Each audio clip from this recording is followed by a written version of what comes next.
a lot of people here, huh? Well, given the time of day and the whole situation in Poisson, Paimon doesn't think there'd be a ton of people here visiting graves. Right. That's how things are now. The living are so exhausted that they've no strength to spare any words for the dead. Navia?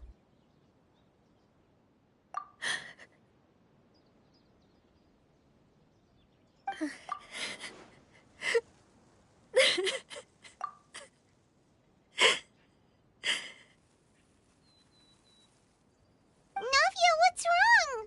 Sorry. I just...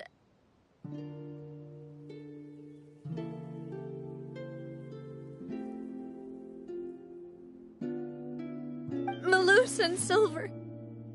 They won't ever come back here again. What?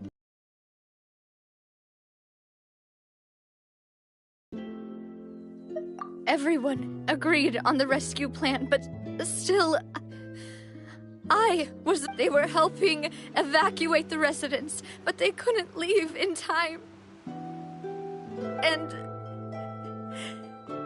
they were caught in the seawater.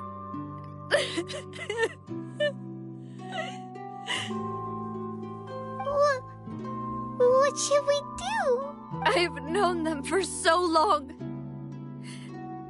And I know they weren't afraid. But I could at least hold a funeral for my father. And I know where he rests. But as for Malus and Silver, they're just... gone. I just can't...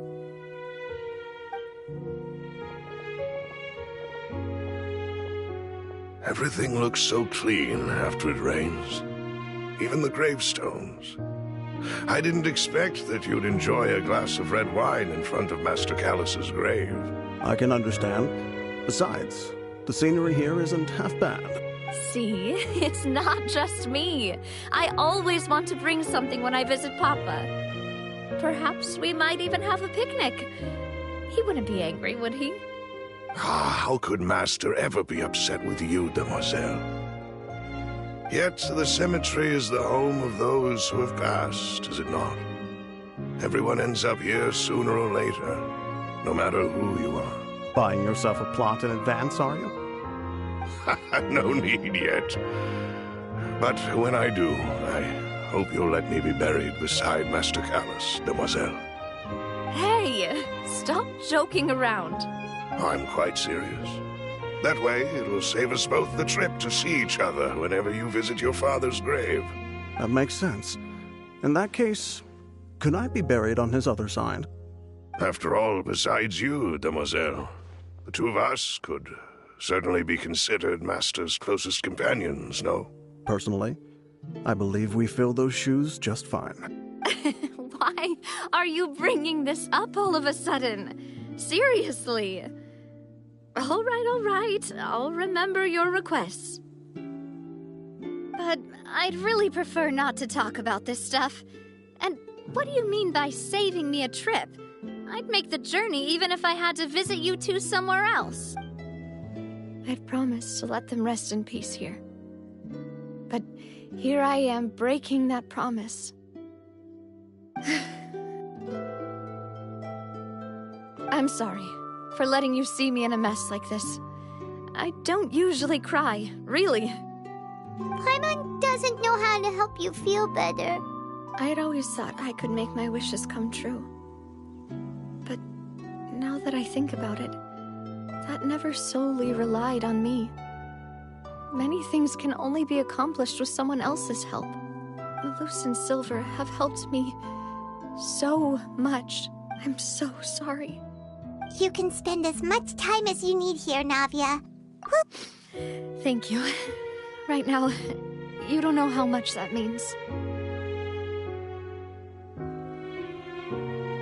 By the way, you can have a look at this. Oh, Berna, so... It's okay. I know what you're thinking. And you're right. The overall outcome indicates that the cost was worth it. Right. Don't think that way, Navia. One person might be saved at the expense of another, sure, but that isn't something we should ever consider a trade. Malus and Silver were not the price for saving anyone. They're heroes. You're right. Thank you, Paimon.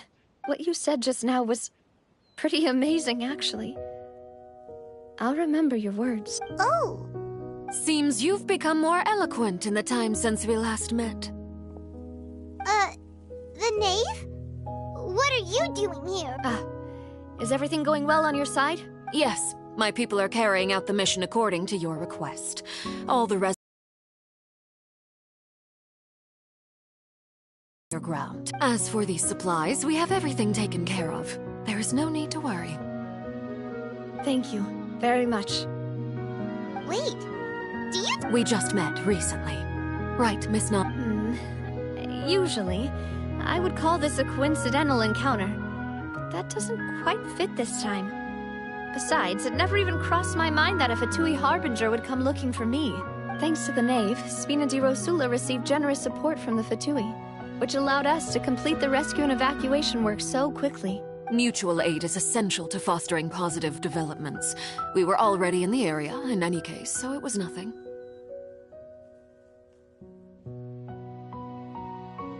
That said, I must say that you're a lot sharper than you let on. I'm sure you understand what I mean. I apologize for all the ways in which I tested you previously.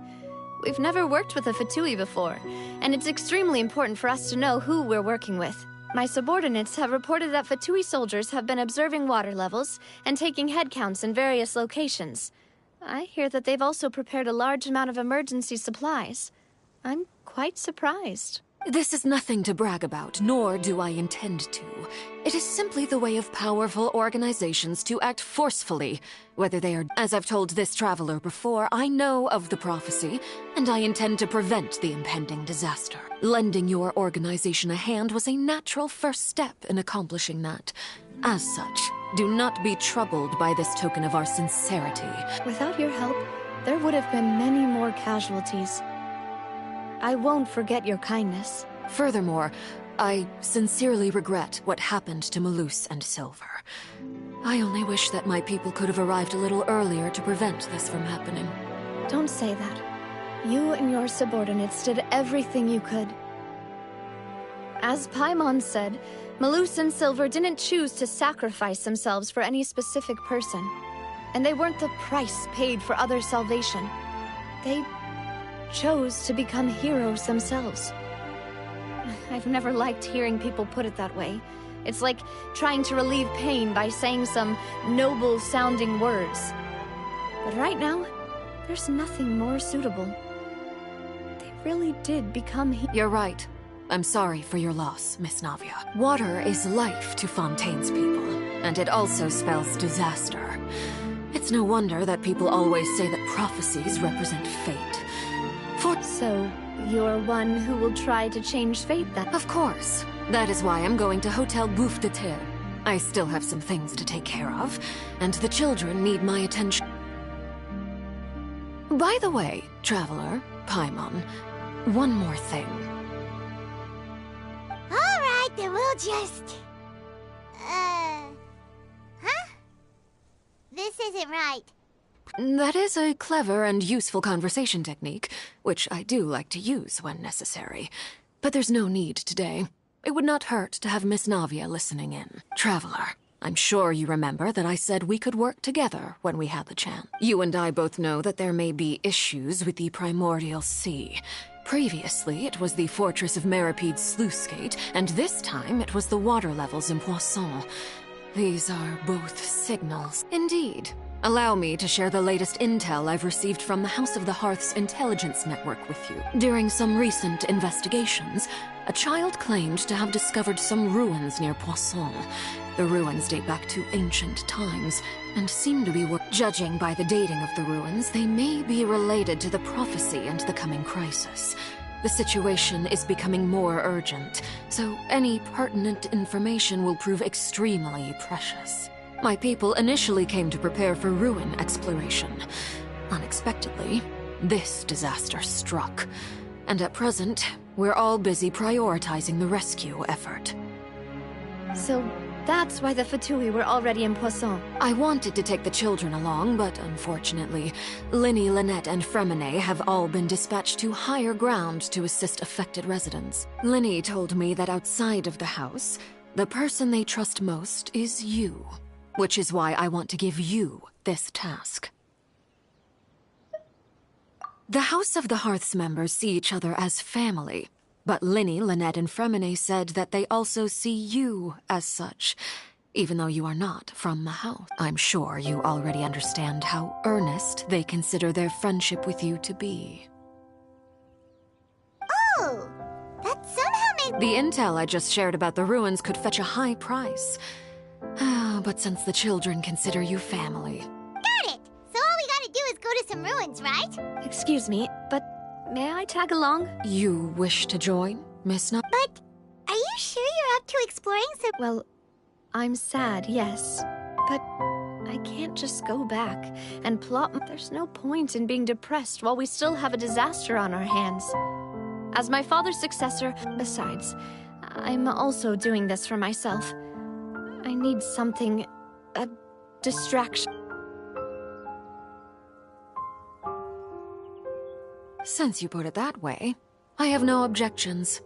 What do you... All right. The ruins are to the south of Poisson. Here's the map. Okay, the three of us will handle it. Come on, let's pack up and get going.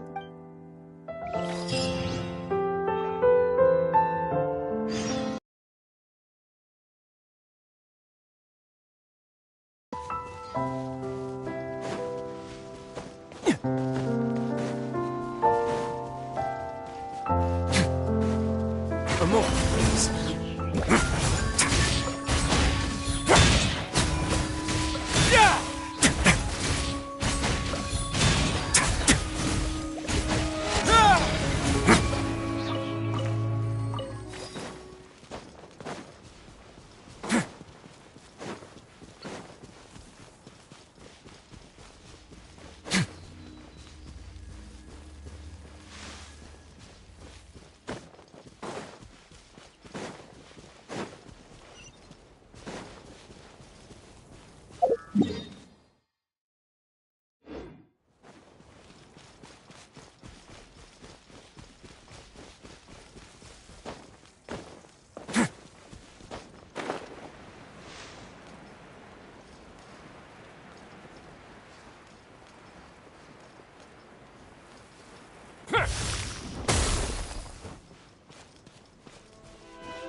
So, are these the ruins the knave was talking about?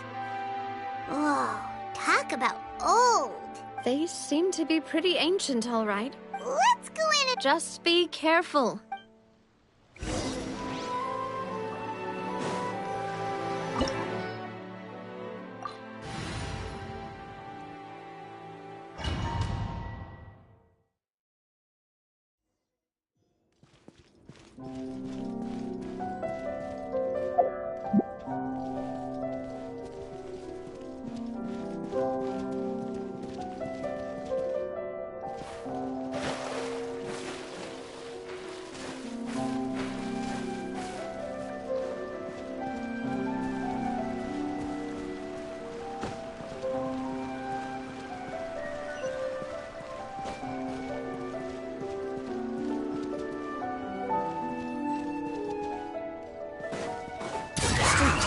Face your guilt!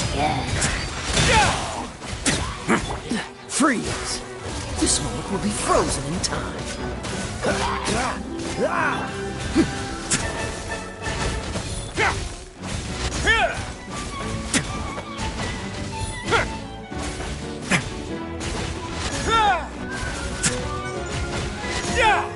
Cool it!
This place has also been contaminated by primordial seawater.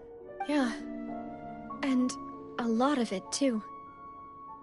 A Fontanian would most likely dissolve the moment that... Right! You can't go down if there's primordial seawater. It's too dangerous, and it won't be any help for you to just stay here. Don't get Paimon wrong. We're not saying you're useless. No, you're right. I can't do anything in this situation. I'll leave this to you.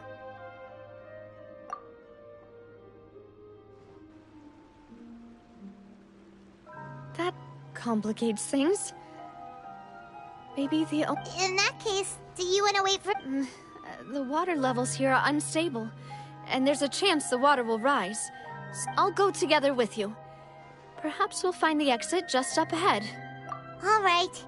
Come with us for now, then, but please be careful.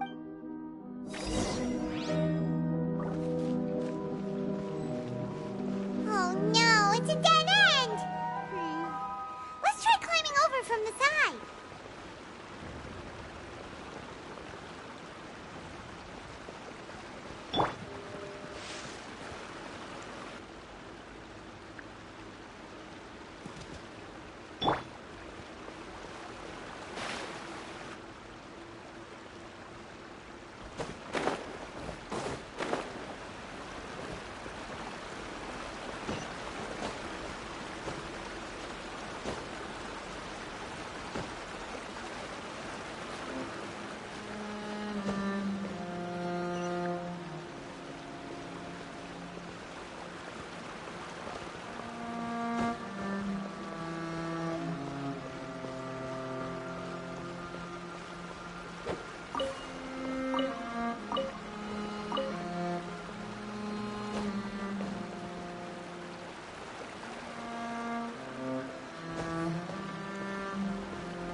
Demoiselle?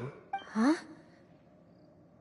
Demoiselle, what are you doing here by yourself? Would you be standing here till dark if I hadn't come to get you? Maybe she just wants some time to herself, Malus.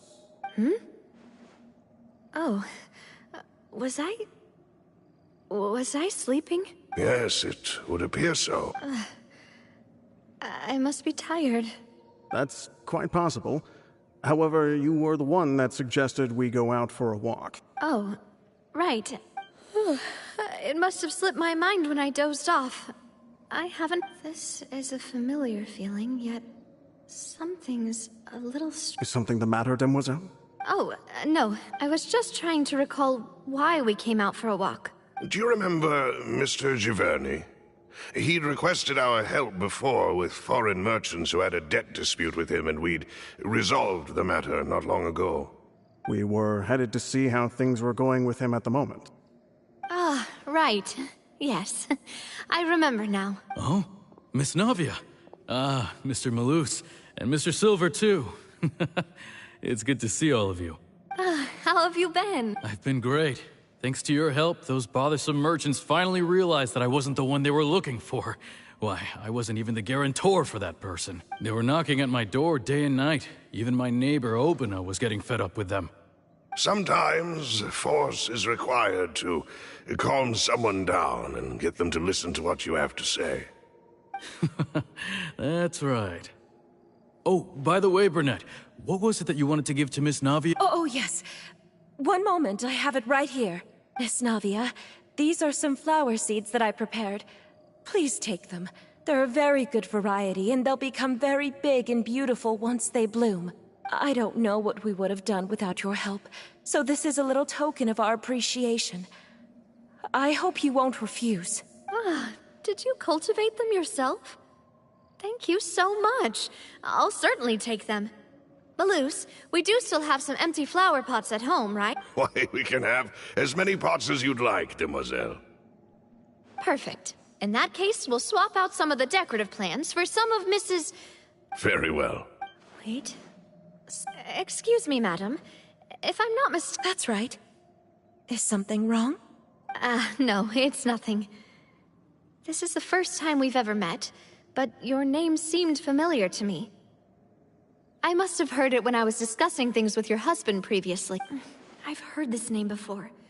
And why are there so few people around here? Where did everyone go? We must mind the time, Demoiselle. We still have important things to attend to today. Huh?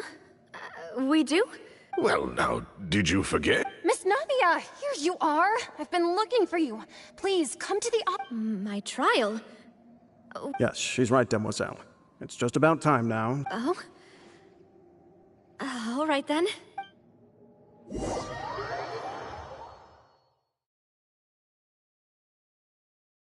Look, it's Navia! She's here! And her two attendants are with her. Goodness, everyone's finally here.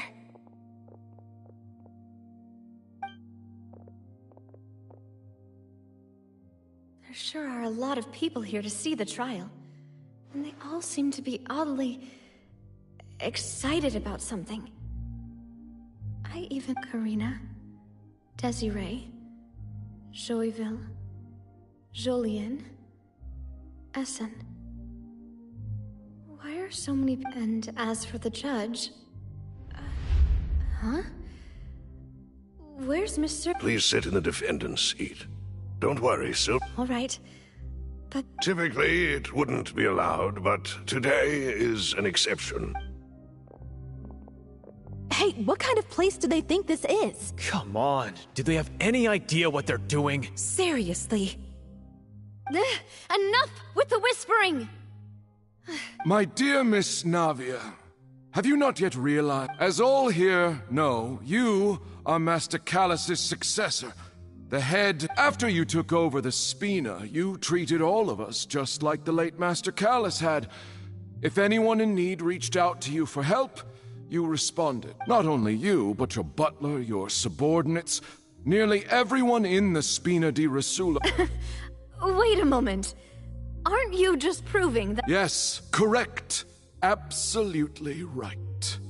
And that is why you stand accused. We are one big family, all of us who are from Poisson, inextricably linked.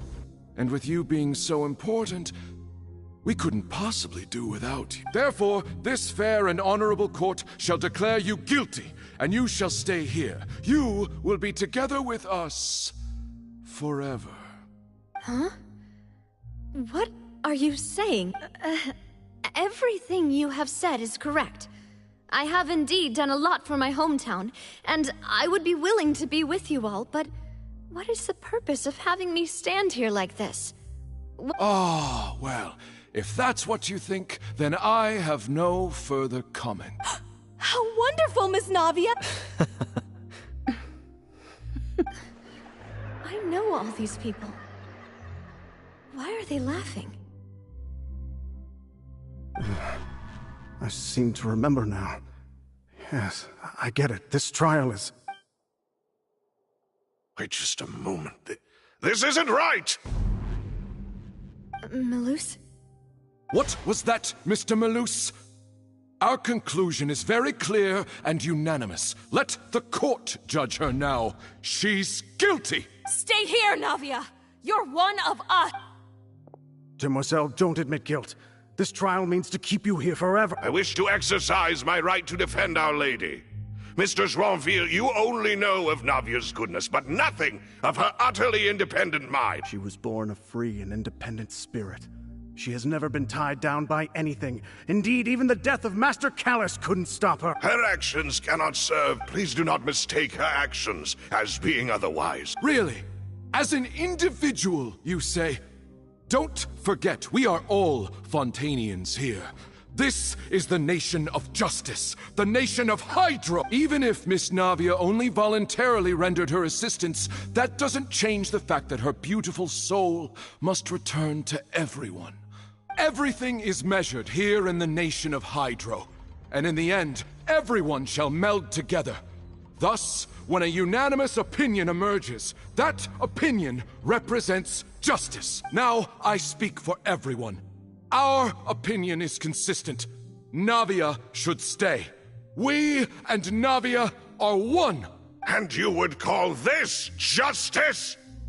Preposterous. You are merely jealous that Demoiselle still has a chance to exist as an individual. Have you forgotten how much you all once longed to become individuals, to become independent? Do you mean to defy our justice?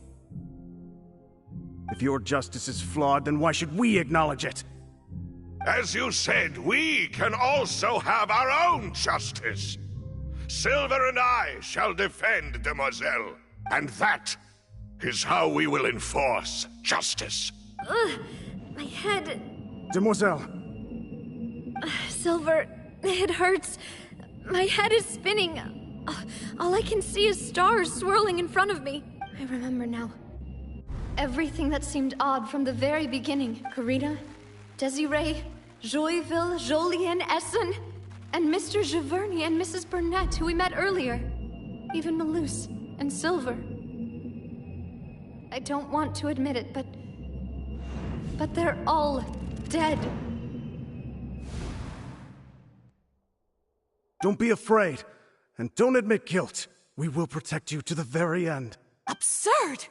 Who are you to say that she cannot be judged? We are the majority, and in the nation of trials, the majority is absolute justice. Don't let them escape! We shall keep Navia here with us! Mr. Malus and Mr. Silver, must you be so stubborn? How could the two of you possibly hope to stand against the collective? Do not resist. This judgment is fair and just. Navia belongs to us. After all that happened, she should not be left alone in Poisson. What are you saying? No more excuses! She says we're jealous. Jealous? How could she possibly be an independent individual? What's with these people? Who's jealous of her? She belongs to us! Miss Navia, she...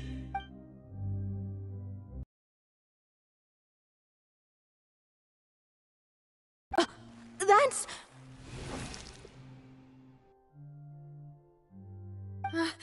Monsieur Neuvillette! Such commotion is prohibited in the court.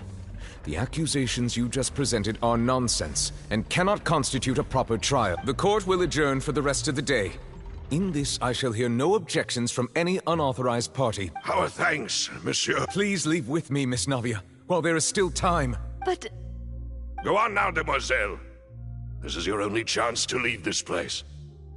What, can't bear to leave us behind, does that? Loose. My apologies.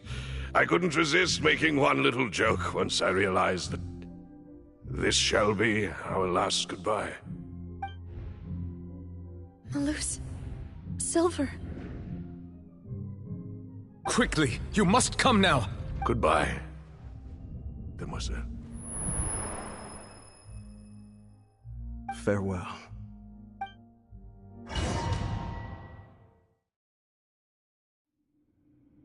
No, wait! Just a second! Navia? You're awake? Good. I must have been dreaming. Malus and Silver were still alive, and they were defending me at some insane trial. It looks like you're all right. Did all the sad feelings cause you to have a nightmare? Paimon? The ruins you were exploring suffered a cave-in. When I arrived, I found you falling toward the water. You were just about to be dissolved within, but I... What is it? I think I saw 2 Oceanids protecting you. It was only for a moment, perhaps even a fraction of a second, but they gave me the chance to retrieve you. Were it not for their intervention, I would not have been able to rescue you before your consciousness dissipated. Wait, did you say Oceanids? You mean like what? Perhaps those 2 Oceanids... I always told them that they didn't have to protect me. Please come with me.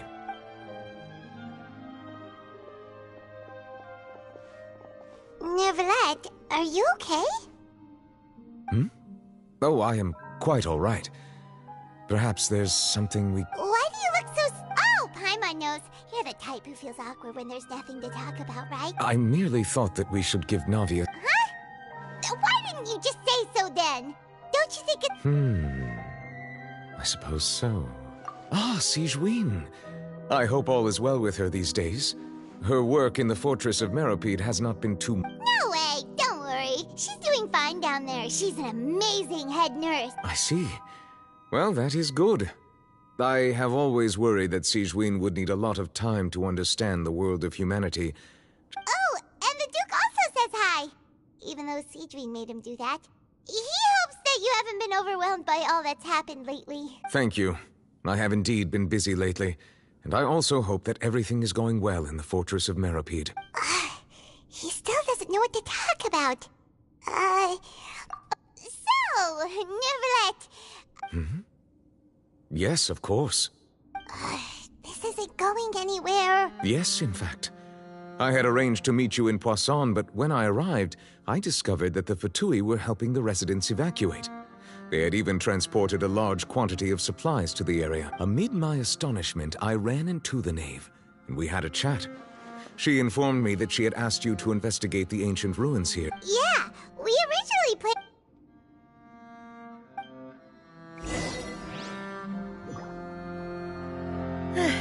I'm sorry to have kept you all waiting like that. I'm feeling much better now. I guess we should get going again. Will you come with us, Monsieur Neuvillette? Yes, if you wouldn't mind my company. All right! Another one joins the party! Let's get going then!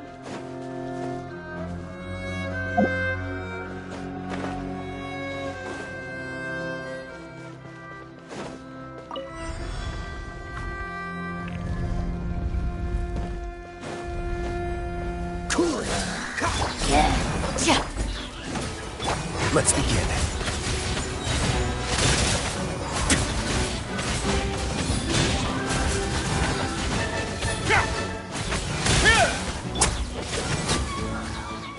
Nada Kundala.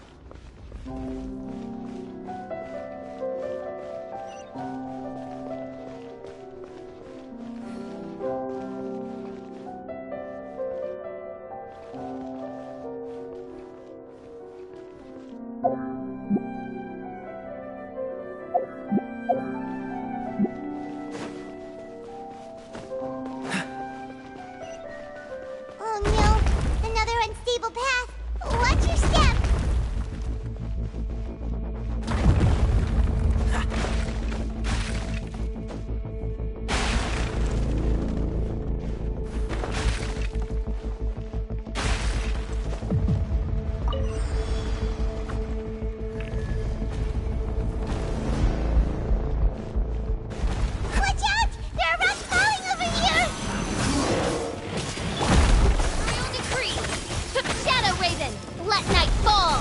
No rest for the wicked. What's the hurry? Dodge this!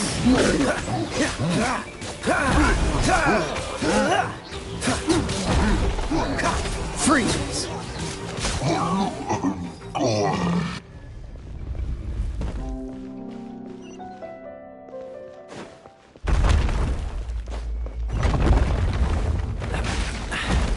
Catch the wind. Means we're almost at the top. Keep it up!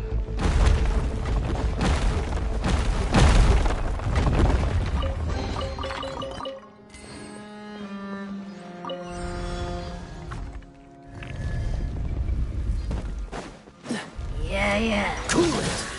This moment will be frozen. Please, hear my prayer. It's going to get a little chilly. Way now.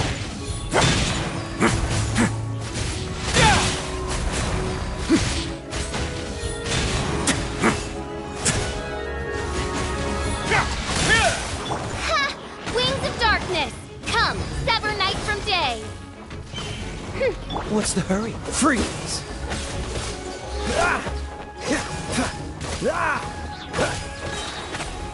Oh, so sorry. Cool it.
Looks like we've reached the end.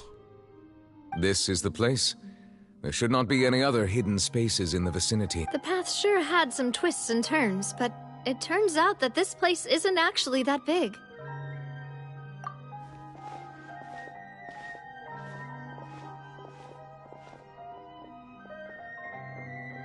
Stone slates.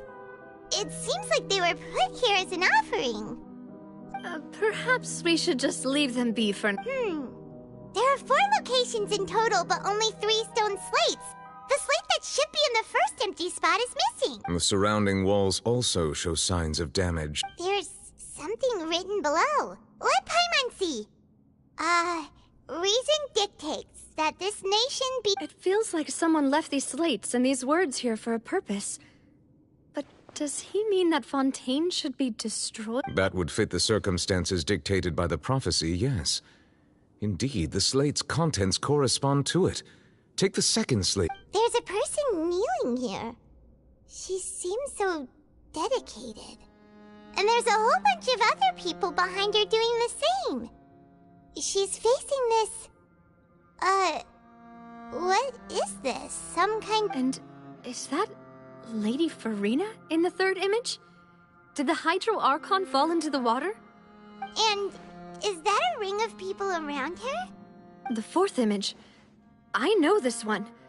This exactly matches the content of the prophecy. The people will all be dissolved into the waters, and only the Hydro Archon will remain, weeping on her throne.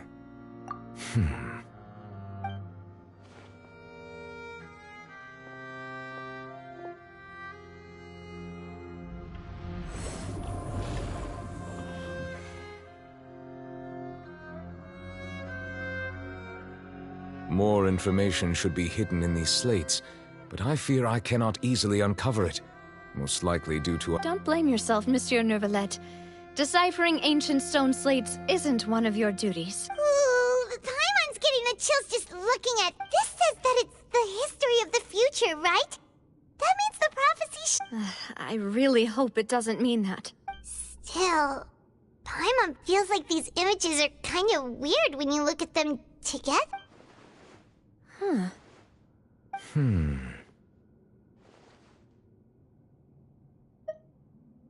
That's right!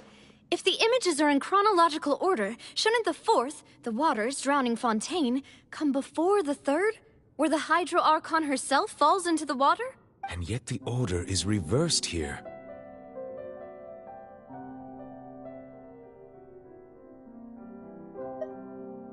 If we go by timing, Lady Farina only emerges in the third image.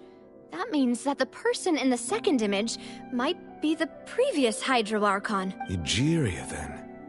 I had never met her, but her appearance here does match the records. The previous Archon kneeling before the floating island in the skies. Did she herself commit that sin? And if not... Also, I'm still wondering why these ancient stone slates are here at all. Judging from their contents, could this place be the origin of the... But who would have created these slates and left these words? It seems that any further clues will have to come from Farina. In that case, there's no time to lose. There's nothing else to be gained here, so... Yeah, we better get somewhere safe for now.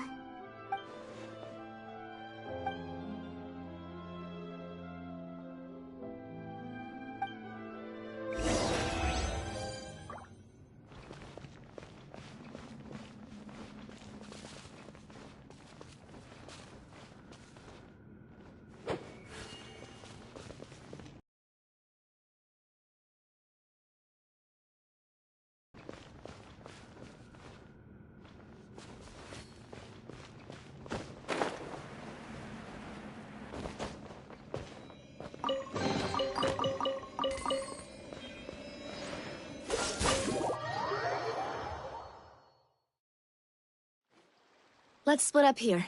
I'm going to check on what's happening with the Spina. You know how it is. There's some things you just need to be there for yourself. You still have energy for that, Navia? Paimon's already beat! Just head back to the Fleuve Cendre and have a rest then. Thanks for keeping me company all this time. I'll depart as well. Thanks for your hard work today.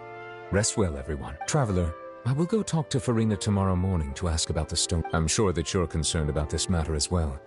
If you have time, drop by my office.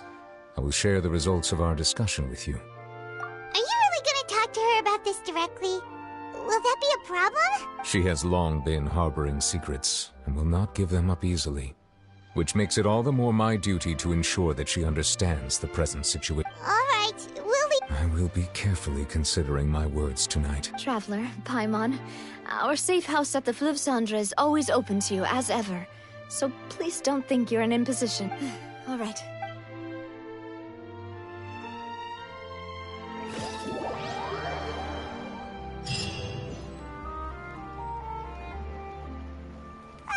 We're finally back! Welcome back. We've got a special menu prepared for you two tonight. Yay! And there's good food too! Navi, no, the boss is the... Ooh, desserts! Nice, these are all Paimon! Paimon's already starting to forget what happened today.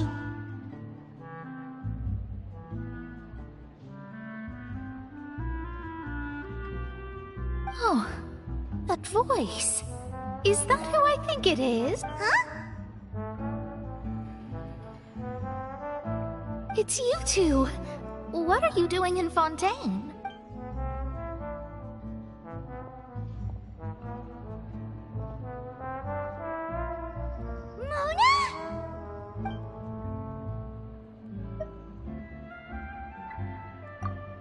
Seriously, nobody just uses a scry glass whenever they've got time to just see who they'll meet on the road. Still, we didn't expect to see you here.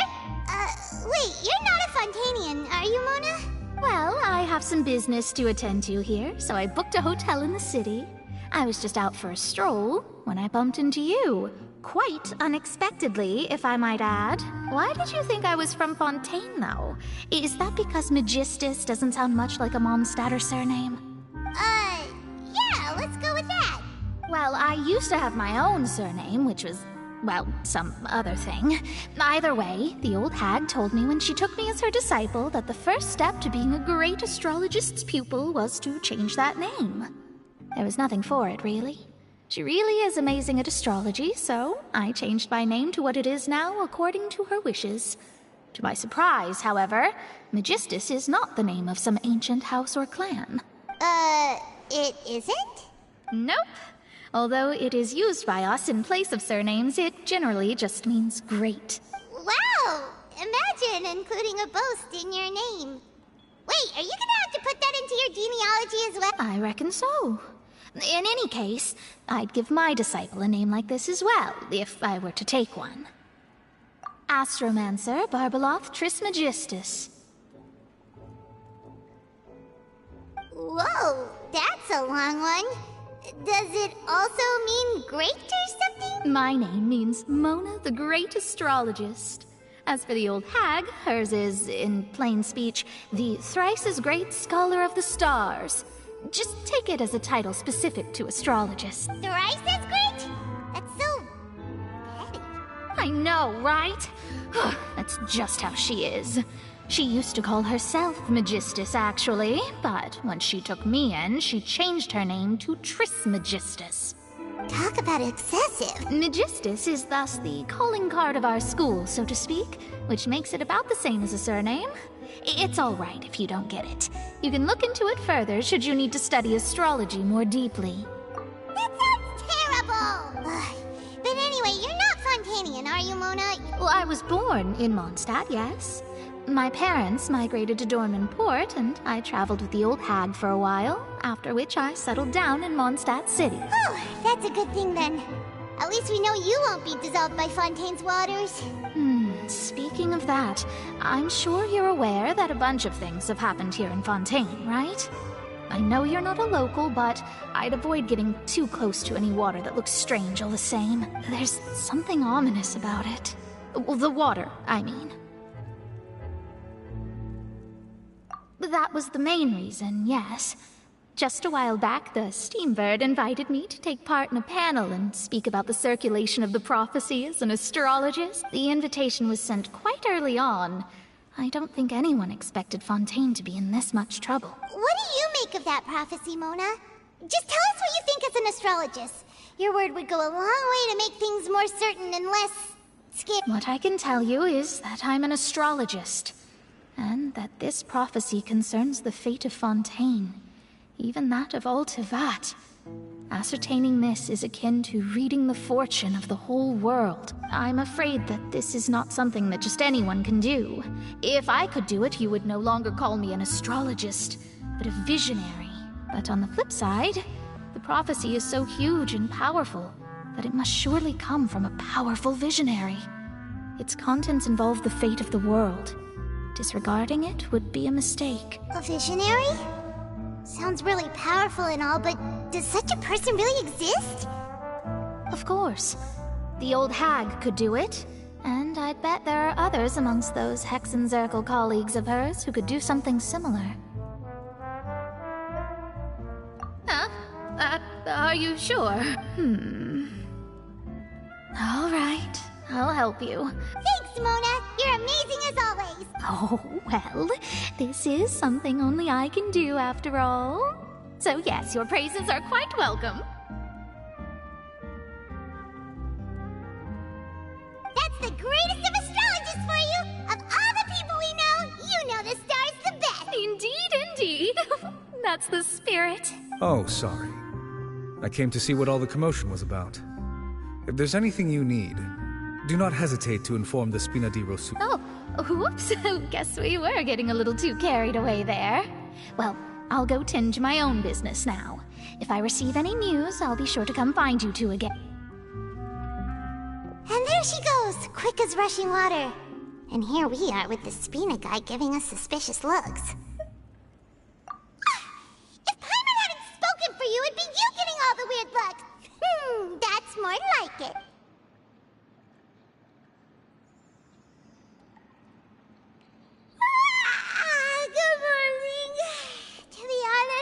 I'm still feeling kind of sleepy. But it's time to get up, Traveler. We agreed to go see Neuvillette, so let's pack it up and get going.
Dodge this!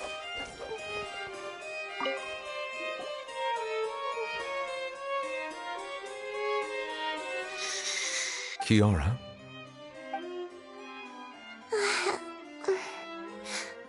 Monsieur Neuvillette? Sorry, I accidentally fell asleep. It's quite all right. I'm here to tell you that we have caught the sender of that threatening letter. You're safe now. Thank you, Monsieur. And thank you too, Traveler and Big Sis Paimon. Everyone's been so nice to me, so I've always felt really safe. Do you remember Domenico? He was the sender of that letter. Let me think. I can't. By the way, I saw Carol in my dreams just now. Where's she gone, by the way? I haven't seen her in a long time. In my dream, she looked really happy. She held my hand and said, "Kiara, our dreams have finally come true." I can't remember what our dreams were anymore, and I don't know why. But I felt really happy too. I can sense your joy. It is indeed a delightful moment. Monsieur Neuvillette, are you happy too? Oh, I almost forgot! Am I allowed to go out now? I promised to model for Alov. Of course. Off you go. See you next time, Monsieur, Traveler, and Big Sis Paimon. See you next time.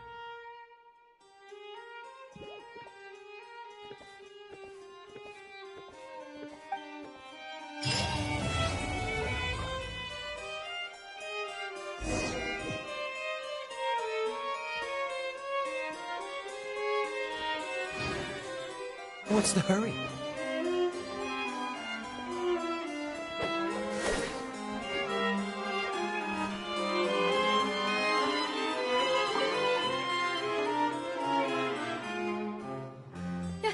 You're here!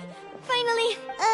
Is something wrong? Monsieur Neuvillette and Lady Farina, they seem to have gotten into a dispute!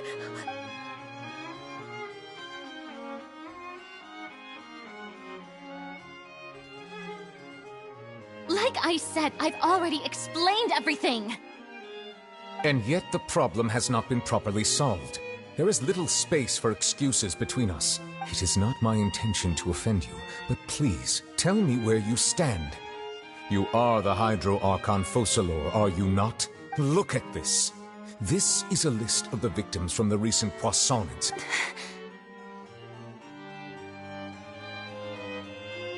You mean... they're all...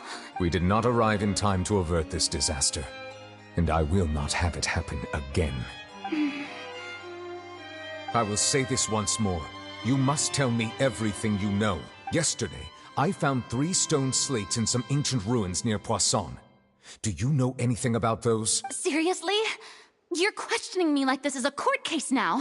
I don't... but you found them in some ancient... That's correct, which is why I came to ask you some questions. There should have been 4 slates, but one of them was missing. The other 3 featured different images that seemed to correlate to the prophecy. The prophecy? The second of these slates depicts the previous Hydro Archon Egeria kneeling before a floating island in the sky, as if confessing something. Do you know nothing of this I don't. I've never seen such slates. I'll ask you again. Do you really have no information regarding the previous Archon? My deciphering of the slates indicates that the Hydro Archon Egeria once had to confess to, or apologize for, a certain sin. If anyone would know about it, it should be you.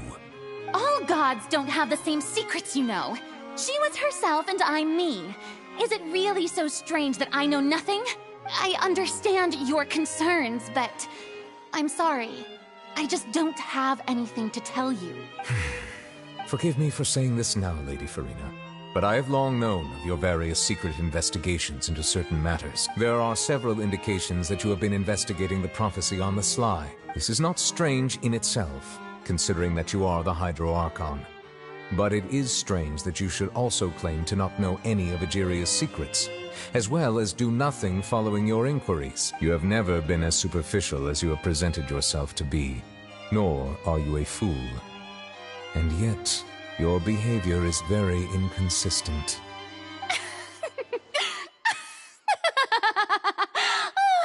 So you've been watching me all this time, have you?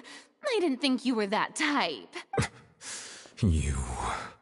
Well, since you know about my secret investigations, then you should know I'm actually working to take care of it. There's no point questioning or suspecting me.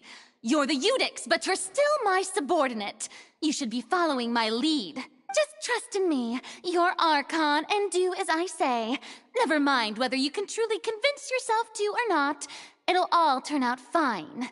That's all I have to say. We do not discuss this matter again. Oh, the opera's about to start. Toodles!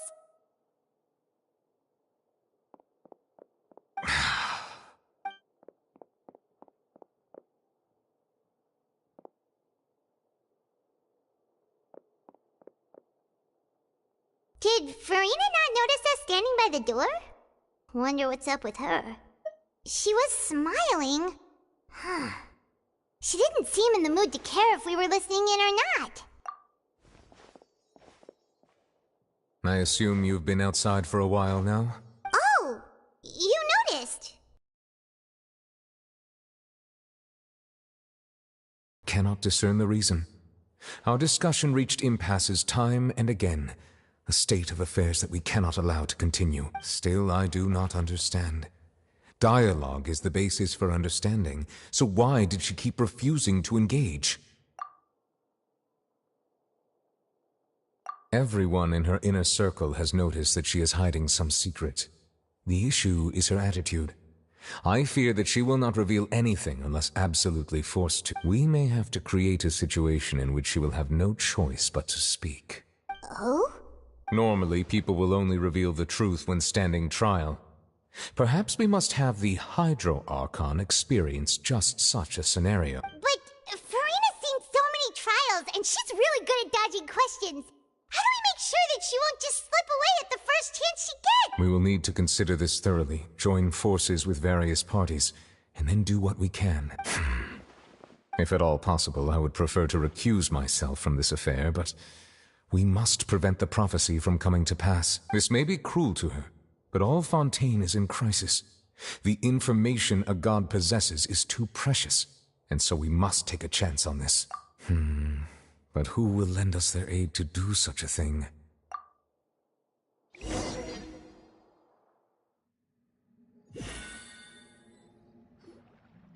Well, that's everyone, huh? Speaking of which, it was pretty smart of you to think of hiding here. Poisson was just involved in a disaster, so it's presently devoid of people. That naturally makes it the best choice. And here you are drinking tea like it's the most natural thing in the world, huh? That's what family should do. Sit and enjoy a leisurely time together. It's nice to enjoy tea here, you know? Care for a cup? Lend me your ears, everyone. Or perhaps one of you might like to start us off. How about you, friend? Me? No, I don't think I can. Then, how about you, good sir?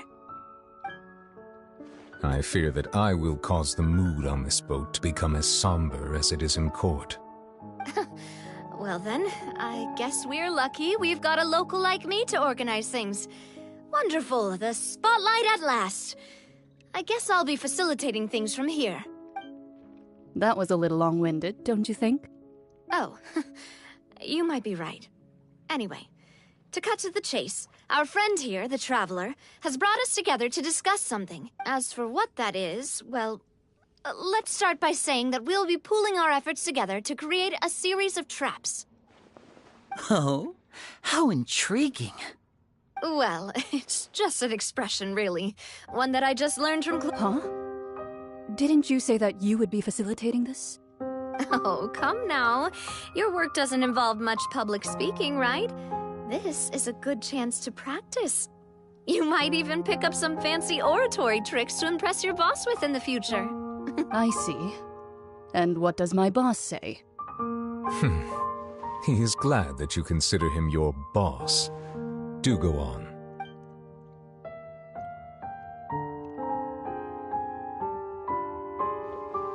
In that case, do any of you have experience hunting? Not that I recall. Fremine and I once used a wooden stick in a basket to catch wild rabbits when we were younger. As for Lynette, oh, right. You were sick that day, weren't you? I've also gone diving to catch some fish before. Does that count? I'm afraid not. You may or may not have heard, but Fontaine once played host to a group known as the Marechaussee Hunters. Though that was their name, they did not hunt animals, but rather various monsters left behind by the ancient dynasty of King Remus. Today, Fontaine's monster population has already thinned greatly, so the hunters have blended back into society, taking up arms in other lines of work. They even left a unique methodology of hunting in their wake. A trap comprises of the following components: bait, a trigger, and a containment device. Sometimes a lethal implement will also be necessary to deal with the prey. So, if we were to build a trap together, right now, what would you choose to build it with? For me, I would prefer something basket-shaped. Pigeons and rabbits will see the bait and naturally enter the snare. Our line of work requires a deft hand, and we're some of the best in the industry, so you can count on our techniques. You used some of those techniques while moving the people of Poisson, didn't you? My subordinates mentioned that you even performed some magic for the bawling children. Yes, and I even managed to gather some intelligence in the meantime. I'm quite the multitasker if I do say so myself. I'm afraid I can't claim that as my strong suit. I prefer more stable methods, like placing bait in the water and waiting for the fish to come within reach. That's the kind of method I would count on. Calm and steady. Exactly the kind of person who would catch loads of fish. And I can be their assistant. With discretion, I'm sure. I'd probably use some sort of mechanical animal. Papa once bought me some small clockwork squirrels, mice, and such. When placed in the forest, they can attract others of their kind. I remember that you liked those too, didn't you? I did. And that would be a good way to go about it. If they're realistic enough, animals of the same kind will follow them all the way to the trap. What about you, Monsieur Neville? I fear I do not have any related experience. That makes sense. You usually solve problems directly, without the use of any such trick. But I do have one more question for you, Monsieur. If we were to create a trap now, how would you design it? I would like for it to be effective, but bring no harm to the prey. A more gentle trap would be ideal. Kind, as always. However, our intention doesn't necessarily change the containment device and the type of implement we need. If we wanted to kill the prey in one strike, we would need a powerful implement. However, that also goes for prey that must be captured and safely contained. Wait, why's that? Only a hunter who's a true expert at subduing their prey can snare it without harming it. The line that divides life and death is often exceedingly thin. So are we going hunting together? We hadn't thought of seeing ourselves as hunters. It kinda works, but... If our means of capturing and dealing with our prey is to put them on trial, and the hunting metaphor is actually quite accurate. But we shall require much more courage than any hunter to judge a god, a being whose seat is an exalted throne. Oh, so that's what's going on. Sounds very interesting.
It's been a tough few days, hasn't it? So much has been... Paimon didn't think the meetings would go on for so long, but everyone seemed pretty fired up, huh? Paimon thought they'd be at least a little frightened. Well, Fremine was, now that Paimon thinks about it, but everyone else just looked a little surprised. It's hard to say. Paimon doesn't have any experience with this sort of thing. After all, you're the most reliable person in the world, aren't you? Did you just pour some tea? Paimon didn't notice you doing that at all! Then what's that? Paimon's never seen that cup before! Don't be frightened. I'm just joining you two for tea. I merely refrained from saying anything till now. Who's that? Aw, have you Wait, you are familiar. You're the voice we heard from the sky in Sumeru! The voice from the sky, I fear that description is wrong. Though, not completely wrong. You're feeling lost now, just as you were feeling previously. I sensed that confusion and thus came to you. Guiding people is an irresistible hobby of mine, after all. Consider me a passerby, just accepting a commission from my friend's disciple on a whim.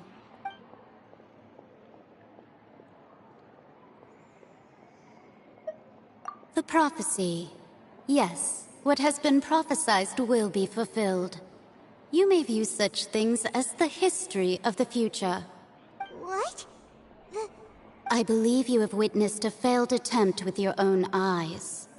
Can everything in Teyvat so easily be changed? So you've caught on. Just as prophecies are usually only the future as seen from the perspectives of the gods. Could things be happening in hidden corners where the god's gaze does not fall? Are the things that you shall see different from the fate that the gods perceive? What is she talking about? It all sounds really impressive and important and stuff, but it also sounds kind of scary. I believe that you understand, right? Some things are insignificant, but others you must reach out to change. Ultimately, fate shall serve as your only guide, no matter what will happen in Teyvat's future. This was good tea, by the way. Thank you for your hospitality. Well, that'll be all for today. The voice. It's gone.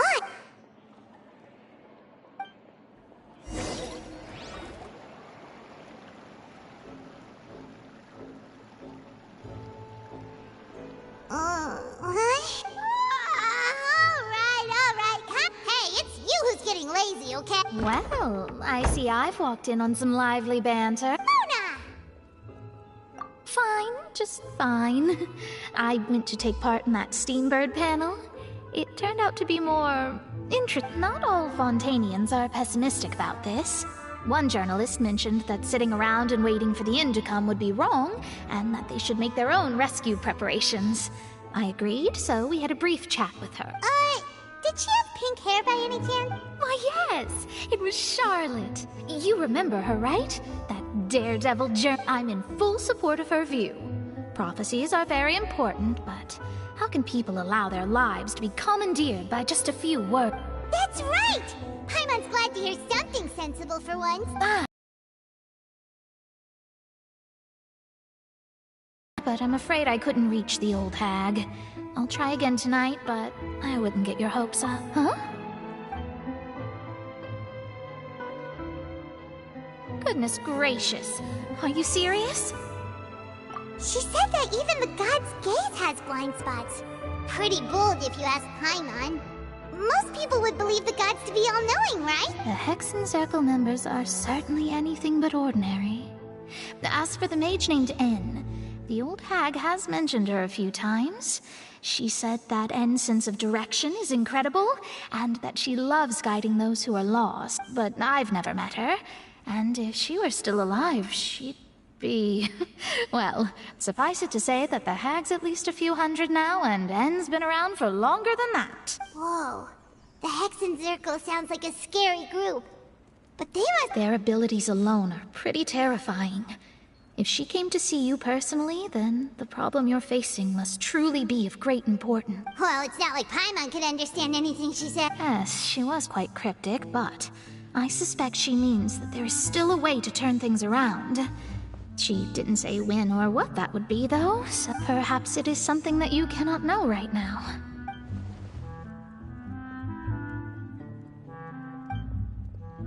Traveler, Paimon? Oh, we're fine. We're just a little down right now. It kind of feels like the end is coming, you know? I see. I feel that same sense of desperation. I guess you could consider me someone who has often witnessed fate. So far as I have seen, it cannot be swayed. But even so, I still hope for, and believe in, miracles. Astrology is eternal and rational, but fate may not be. It is cruel, but it can also be beautiful. Perhaps that's what N was trying to tell you. Not to lose heart, and to believe that what you are seeing playing out before you is not yet set in stone. I did originally think of steering clear of all this, but I couldn't. Even if this is all futile, I still wish to help everyone. If we don't struggle to the last, then how can we face the end when it comes? Huh. You do have a point. There I go, talking about astrological principles again. Sorry about that. The moment I start talking about work-related stuff... I need to get going. It was worth trying to comfort you, even if only a little. I believe that you'll help those who are struggling in the same way I did. I suppose that might be why we always seem to meet by coincidence. Paimon feels kind of moved by what Mona said. But also kind of sad, too. Hey, Traveler. Paimon suddenly feels like going outside for a walk. Let's walk around the city, shall we? There's a few spots we always like to walk by.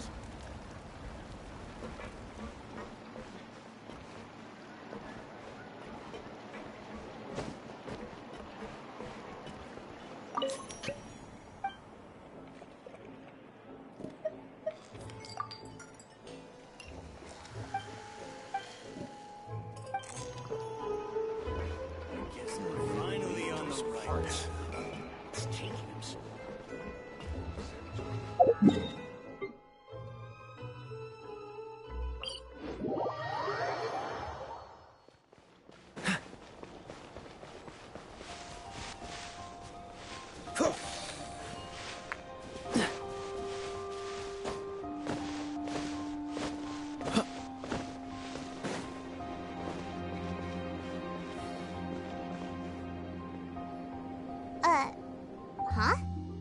Our names... Let Paimon see! The underwater stronghold, the Fortress of Meripede, has continued in its noble autonomy.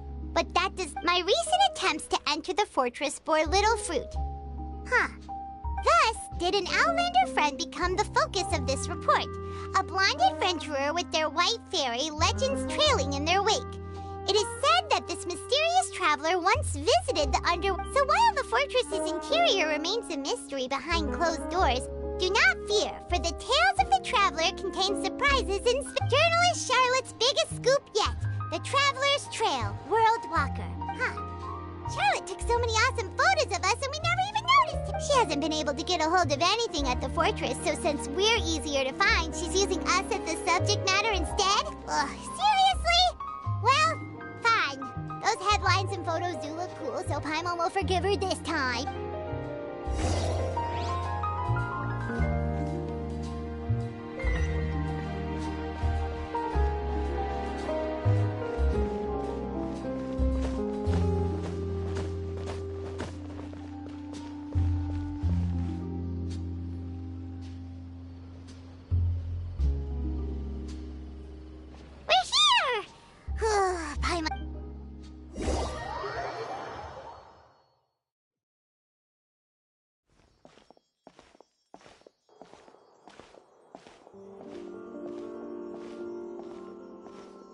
Hey, quick! Look! That's the limited edition only 16 slices a day cake! It was so delicious the last time we tried it, despite the tense situation we were in. 1 slice of cake, please. Someone showed up after all! Oh, wait, you're the one from the Palais Mermonia. Oh, are you here to buy cake too? It seems Monsieur Nervalette was right. You really can eat. Wait! Did he really say something like that? That's right. Even he has his own preferences when it comes to food. As for me, I love the cake and coffee here. Do you come here often? Usually every day. Every day? It's part of my daily schedule, apart from work. I shall have my cake and coffee. Then what if someone told you one day that this place would be closing soon, and you wouldn't get to eat cake here anymore? What would you think? But why would it close? Well, Paimon doesn't know either, but maybe... Oh, the prophecy. To be honest, I haven't paid much attention to that. No, still, even if there'd be no more cake tomorrow, that wouldn't keep me from having some today. No, it's the same for eating in general. You might not be able to eat tomorrow, but if you can do so today, then you should carry on. That's what people call living, you know. Huh. Don't be sad. Excuse me, could I have 2 more slices of cake to go? These 2 slices are for you. Sijuin said that this kind of expression you're making is what humans call being... Oh, you know Sijuin? I sure do. She was born before me, and she sometimes comes to the surface to teach us things about humans. She said that humans are creatures that are saddened easily, yes, and you can only lift their spirits by feeding them delicious food. So please try the cakes here. I've got something else to do, so I'll be going now. You two try to stay in a good mood after eating, all right? Bye.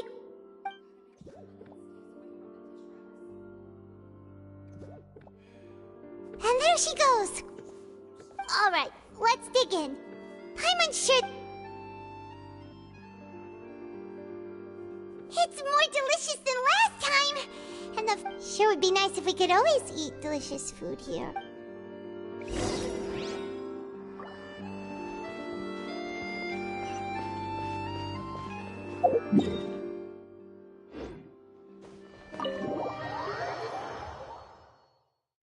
Oh!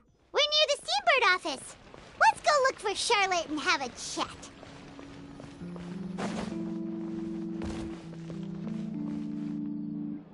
Wow! If it isn't the Traveler and Paimon! Oh, have you seen the article I wrote about? Ha! You've got some nerve! You just used us to make some quick mora! Oh, you needn't worry about that. I heard that you were in Poisson some time back, so I sent you a letter to discuss just that. It's all right, though. I've set aside the amount intended for you. I've even set the table with some food. Really? You're almost a little too easy to win over, Paimon.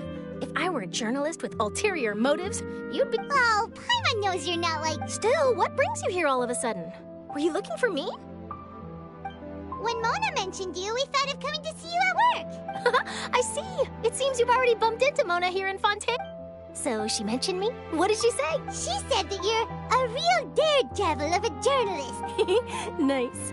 In which case, Can this daredevil journalist dare to request an exclusive interview with the legendary traveler and Paimon?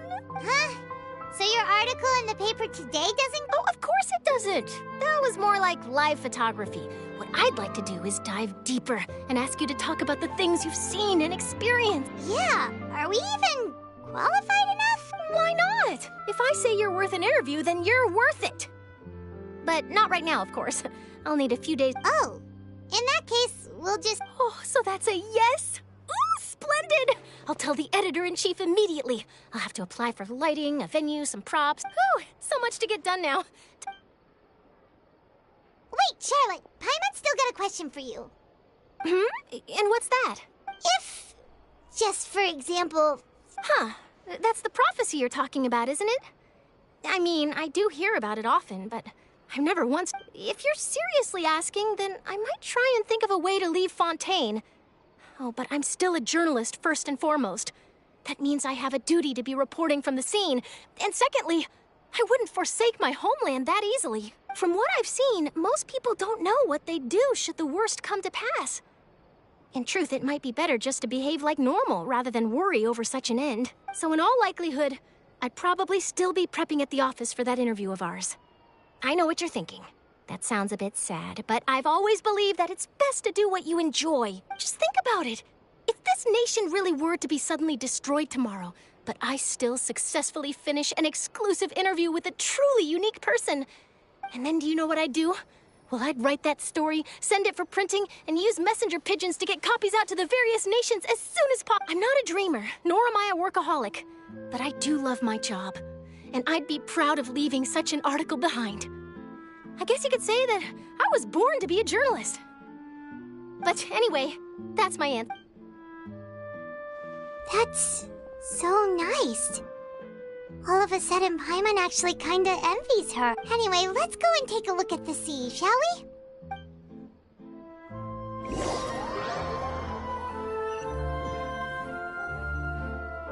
The sea breeze and scenery can be a pretty soothing combo, huh? Paimon's been thinking, if it wasn't Fontaine, but all of Tevat that would be destroyed tomorrow, where would we... No, Paimon should ask, if you could choose... We've always been moving to the next destination, so we haven't spent much time thinking about these kinds of things. We didn't have to either, with us always being on the road and whatnot. You mean, still travel?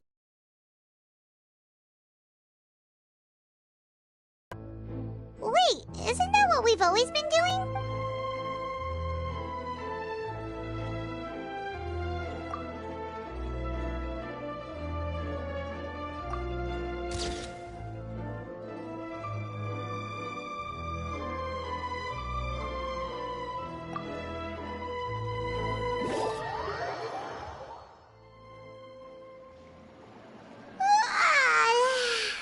Feels like you'll grow mold if you stay here long enough. But it's still better than the Fortress of Mirapede, that's for sure. It's not only damp there, but salty too. Ah, so the two of you are still here. Wonderful. Oh, you're from the Palais Mermonia, aren't you? Yes, I'm Isadora. Monsieur Nervillet sent me to look for you two before. I heard that afterward you went to the Fortress of Mirapede. Not at all. I'm well aware that you're friends of his. Actually, I'm here to pass along a message from him. Yes, inside the Opera House. The Maréchaussée Phantom has declared the incident a small-scale riot. A riot? Well, that said, I don't personally think it was that Lady Farina was watching a performance at the Opera House.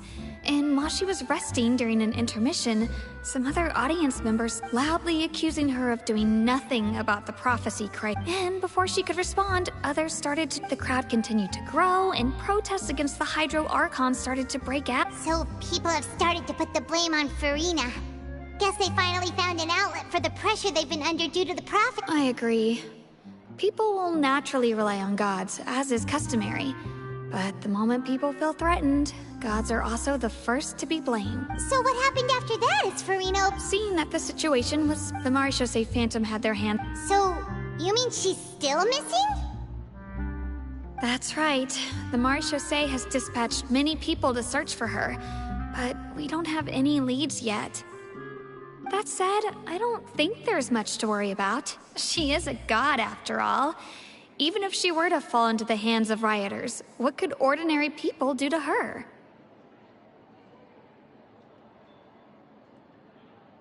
Good. Monsieur Nervillet sent me to tell you about the... Don't worry. This is more than enough to go on. Thanks for keeping us informed. Ah, is that so? Well, all right then. In that case, you two take care. I'll be heading back to the Palais now. Well, sounds like we should hurry over to Poisson then. If we know Farina, she won't try to fix things in this situation.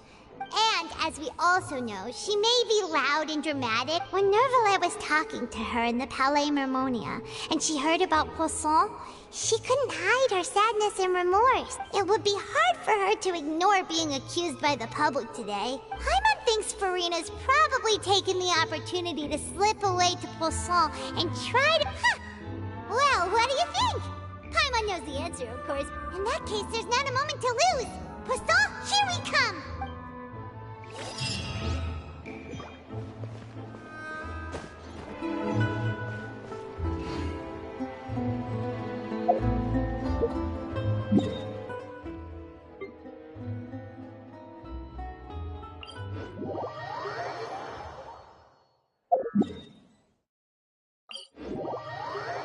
This place looks deserted. Guess all the survivors must have evacuated already. All that's left here are signs of devastation. Could Farina really be here? Let's try to find her as soon as possible.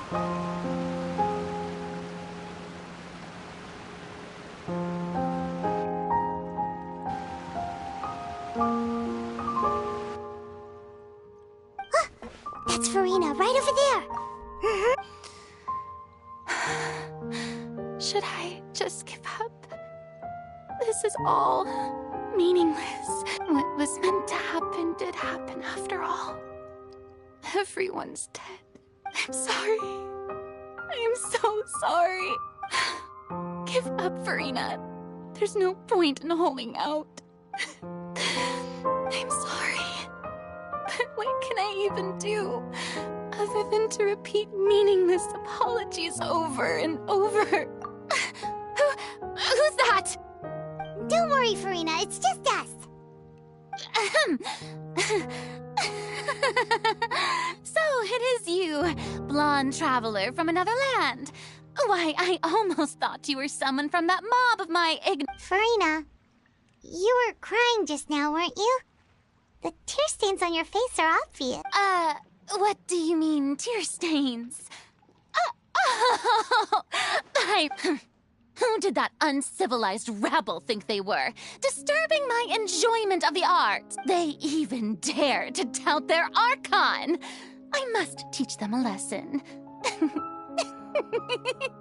I can just imagine their twisted and frustrated faces once they realize that I'm nowhere. Oh, and I'm sure Neuvillette and those people from the Marechaussee Phantom are freaking out right next to them, too.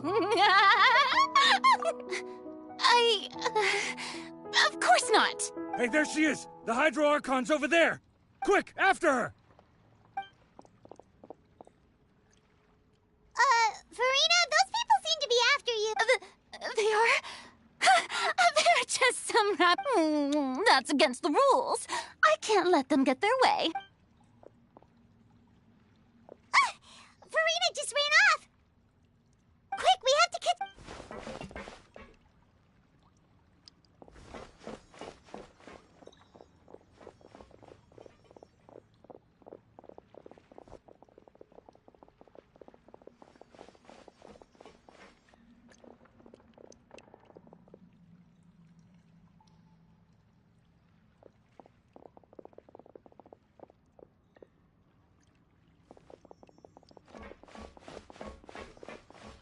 This should be the place, right?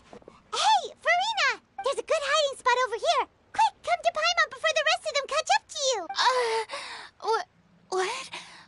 Hurry, they're almost here. Fine. I suppose haste is warranted. Lead the way.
tired.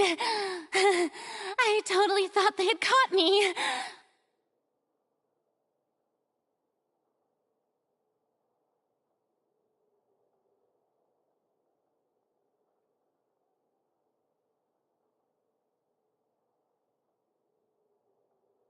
No, I mean, I merely gave in to the sheer enthusiasm they displayed. You're right. Yep, that's a good... What's happening? The ground's shaking. Yeah, a quake of this kind preceded the flooding in Poisson, didn't it?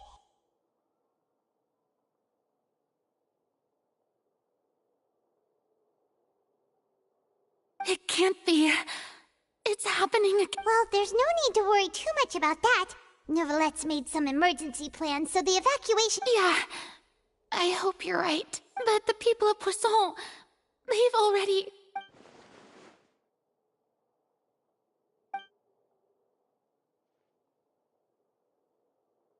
It's true. I've been investigating the prophecy for hundreds of years. I once had informants all over Tevat, searching for clues and feeding information back to me. I've tried all kinds of ways, too, to hold back the sea. Anything to keep the coastline from advancing. But all my efforts proved to be futile in the end. We cannot make an enemy of the divine. No matter what we do, the will of the heavenly principles will have its way, and the prophecy shall be fulfilled. Give up. I do love the sound of that phrase. It would mean finally coming to terms with fate, but also for me to finally be free. Indeed, I've thought about giving up so many times, especially after we almost lost Poisson. Fate is really unreasonable, isn't it? It has no heart and obeys no rules. The prophecy has only just started to come true, and so many people have already lost their lives. But just now, it all became clear to me.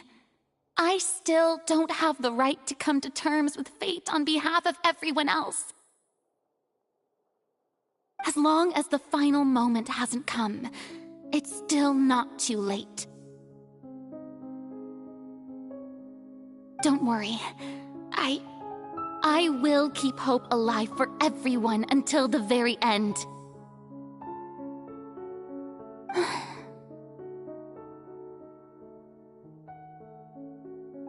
Well, that's enough for now. I got the impulse to play the stricken maiden, but honestly, considering my rank, don't take any of what I just said seriously. How could I possibly let Fontaine fall to the whims of trivia? Come on! Paimon could have sworn you were actually...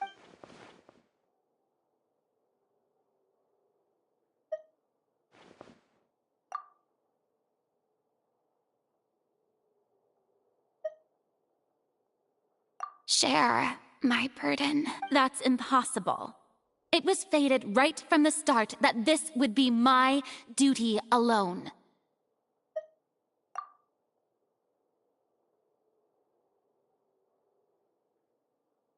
A witness. Yes, I've heard that you came to Tevat from beyond the stars, yes. In other words, you never belonged here. And if Tevat is, in its entirety, a show on a stage, then you're... If that's the...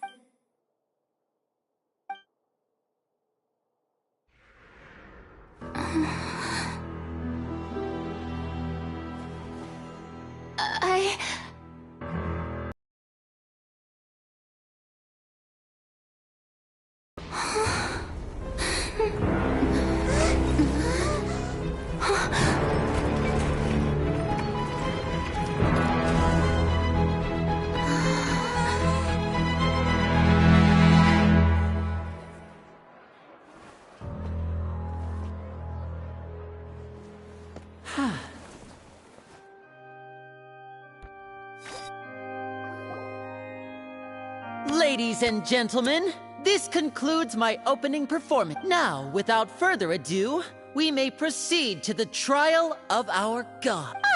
So this is what it is. Yes, you deserve praise for the effort you took to raise the dramatic stakes. Do not forget, however, that I am Focalor, the god. May I interpret these words as your refusal to stand trial? In that case, you will have the opportunity to defend your honor through a duel. You would draw your blade against a god? I see. It seems like you have made up your mind.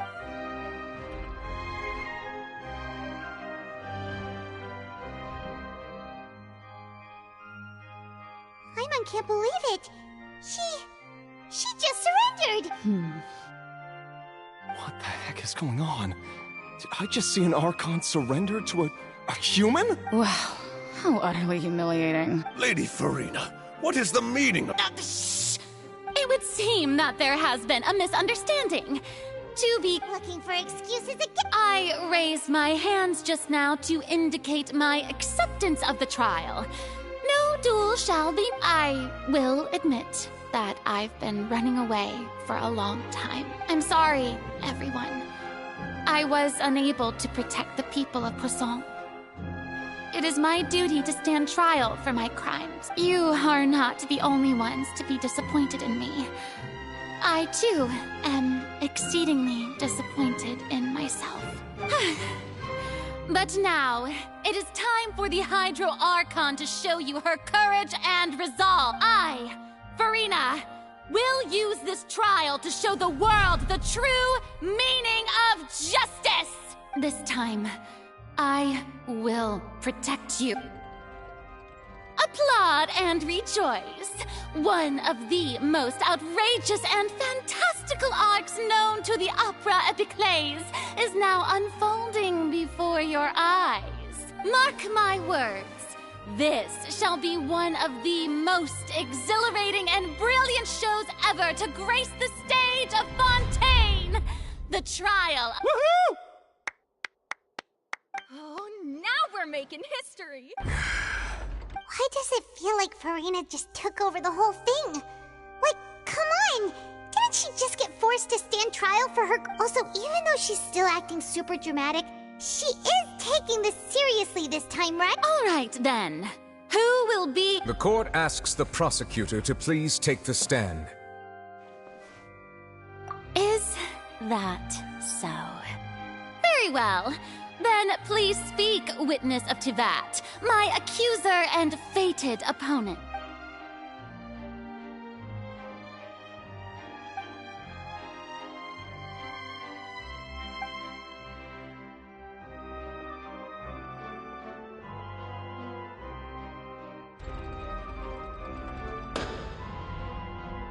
Also, please allow me to ask, as a final question before the trial begins. Just how much work did you do to force me onto this stage? Well, we did do a lot of prep after the meeting that day. I can go over the tasks assigned to the Spina di Rosula, since they were rather straightforward and easy. Navia, the president of the Spina... Most of the people who participated in the disturbance this morning were my subordinates.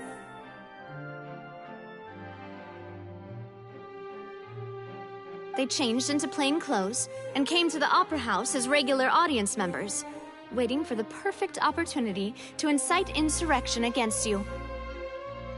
The people's resentment against their Archon has been building as more and more of the prophecy is fulfilled. A spark was all we needed to turn small. Moreover, according to our understanding and analysis of you, when something like that occurred, you would likely flee the scene and head to Poisson by yourself. So, we arranged for a second group to lie in... So, you mean... the ones who scoured the settlement for me were also from the Spina. And their goal was to force you to step into the giant magic box so you may personally participate in the greatest magic performance in all of Fontainian history. That's right. That house was a magic box, rather than someone's residence. As the super ultimate version of the setup that I used when I first performed at the Opera Epic, the volume of the box was increased by a whole order of magnitude, and the distance it traversed was the entire gap between Poisson and Aranias. Its cargo, of course, was an Archon instead of a human. My thanks, Farina. Without your help, we could never have pulled off such an extraordinary performance. You're welcome? Of course, this performance was only made possible with Father's support. The House of the Hearth spent a massive amount of labor in Mora to pull this off.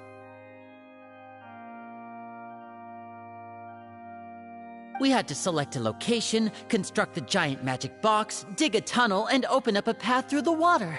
It was a lot of work for all of us. So, in other words, the earthquake that we felt within the giant magic box was just a normal tremor from the transportation of the whole house? That's right. It wasn't a sign of another disaster to come. Then, I can guess Nervilette and Cloran's parts. You gathered a crowd, prepared a stage, and made sure that the champion duelist would be immediately ready for a fight. Also that as soon as I appeared on the stage, the trial may commence without a hitch. Yes, that is correct. Well, Clorand, I must commend you for your courage. Only the most outstanding champion duelist in all of Fontaine would accept a duel with an Archon without flinching. Thank you. As for you, Traveler, I suppose your role was to keep me distracted with conversation once you found me in Poisson. You'd make sure that I didn't notice anything amiss before revealing yourself as my prosecutor once we'd arrived onto the stage. Oh?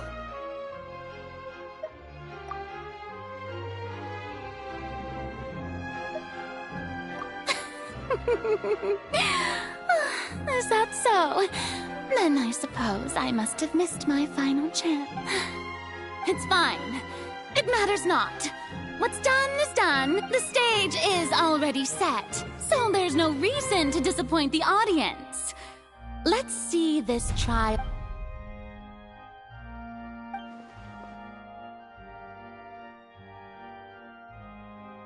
Madam Prosecutor, please allow me to pass this along. This is a document that Miss Charlotte applied for and received permission to share with you during the trial. According to her, it should speed up the proceedings. Huh? Charlotte wanted to give us something? Oh, so she's here too. Oh, let Paimon see. Isn't this... Wait, then that means this document is a... So in other words, we can refer to this anthology of evidence every time we want to use something from... Let's quickly confirm the information in it. Just think of it as a refresher, all right? You defeated the... You defeated the Hydro Archon in the very first duels you took part in. You defeated the Hydro Archon in the very first duels you took part in at the Opera House. That's one for the history books, all right.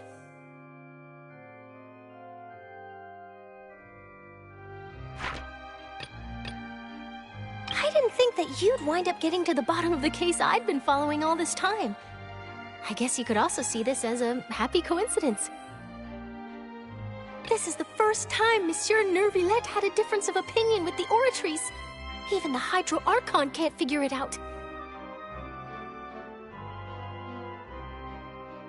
A Fatui Harbinger.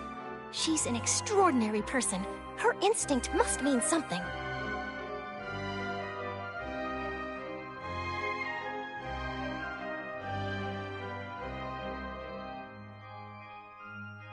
The fortress of Meripede was almost destroyed in a single day.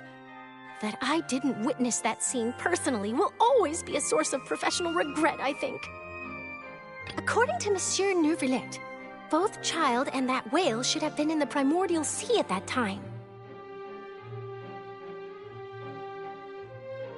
I nearly lost my awesome friend Navia. To be honest, that still gives me shivers.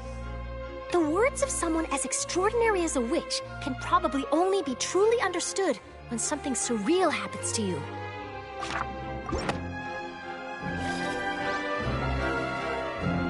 The prosecution and the defense are both in position.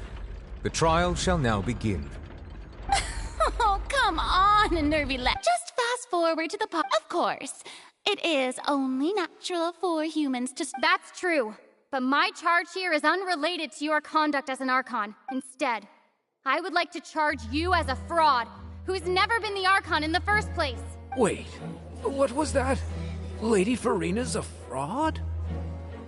Hey, I came here thinking that we were going to try the Hydro Archon for forsaking her duty, but did I hear that right?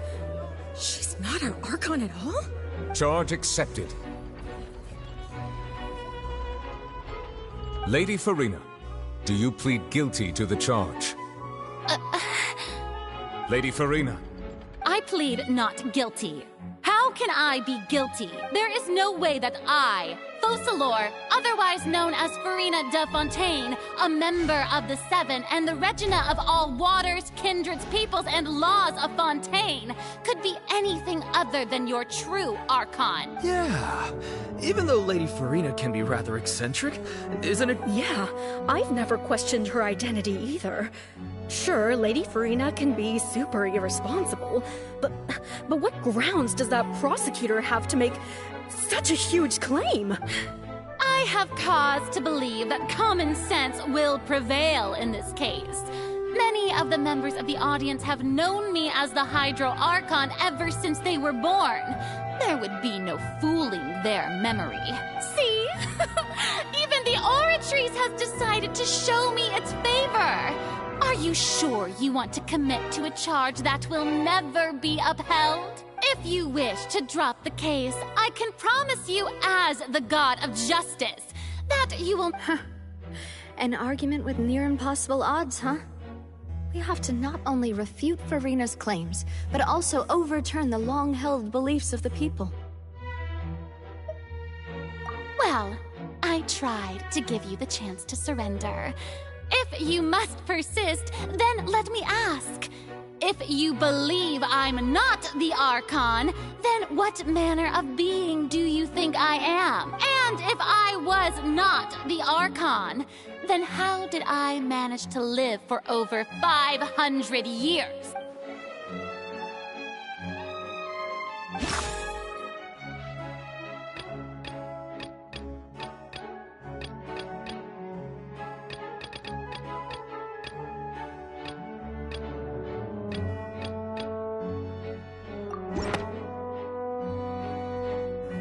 First of all, you may be a member of another long-lived race, which would allow you to naturally possess and extend...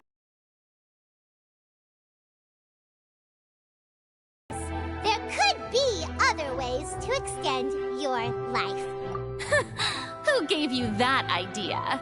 Was it the knave? You'd sink so low as to use a harbinger's words against me. A curse?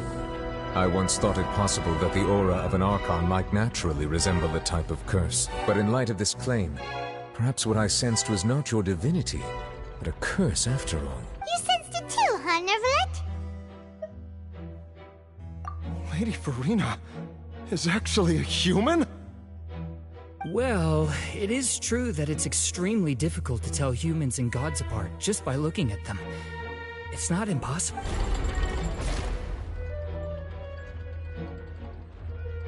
Well, don't start celebrating too early now. Even if I have been carrying a curse like you said, how does that prove that I am merely a human being? Besides, everyone knows that the main difference between a human and a god is the possession of authority. Gods can do what humans cannot. That's why they're worshipped as God. For centuries, manifestations of my authority have served the nation of Fontaine. One need only to turn their eyes towards the Oratrice Mécanique d'Analyse Cardinal in this very opera house, or consider the indemnitium that is used in every aspect of life.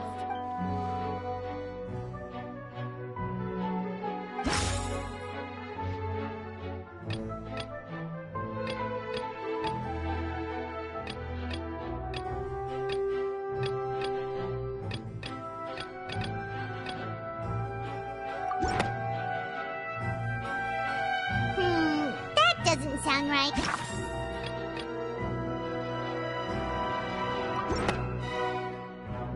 You tried to reference the Oratrice. But weren't you as confused as all the rest of us when the Oratrice declared Child to be guilty without any proof? Otherwise, you should have come up with a good explanation for that by now. Didn't I make myself clear at the time? The decisions of the gods are naturally difficult for humans to comprehend. There is no need to provide an explanation. Lady Farina, I believe a reminder of your current circumstances is in order. While the court is in session, the principles of justice and the law must come before all else. While you are an Archon, you are also first and foremost the defendant in this trial. You will prove yourself unable to defend against the prosecution's charges if you continue to withhold vital information against the rules of the court. I never thought you'd use that kind of rhetoric against me. That was no trick of rhetoric, Lady Farina. I've merely reiterated the rules of the court. Rules that all should respect and follow. So, you neither knew why Child was declared guilty, nor did you understand the structure and operations of the Oratrice. Instead of having been created by you, the manifestations of authority you mentioned have been made by the real Hydro Archon, haven't they? The real Hydro Archon? Well, now you're really losing me. It is true that I did not know why the Oratrice gave out a guilty verdict that day. But the Oratrice handed out that verdict unilaterally. And it has been operating independently ever since it was first created. You can't argue that just because a divine creation is flawed, that the god behind it must also be no god at all. She's still throwing out all kinds of excuses. Seems like she's confident that we won't be able to produce proof that she has no power over the Oratrice. My power as an Archon. There are many ordinary citizens in the audience. How can I just carelessly demonstrate the formidable... If that poses a concern, I'm prepared to extend my protection to the audience. You don't need to go that far.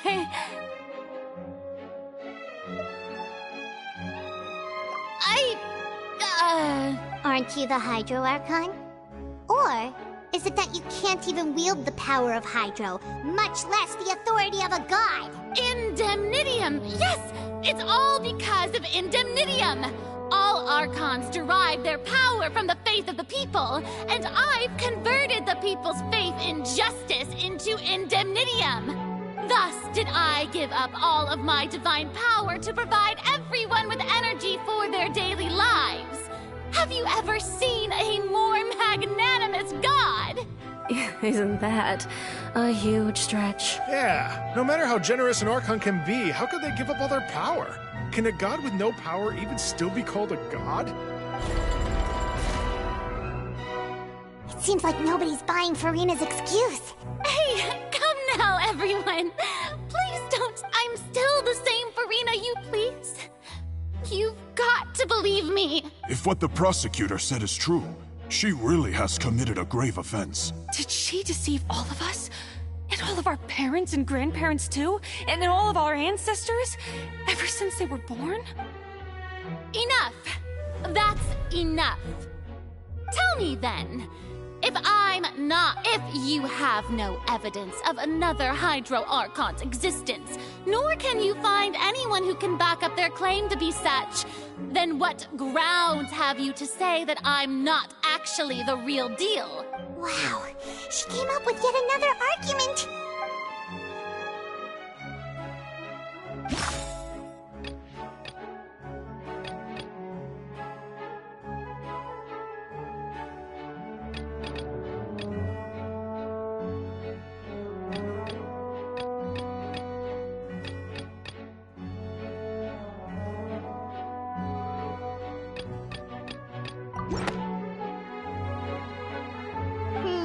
That doesn't...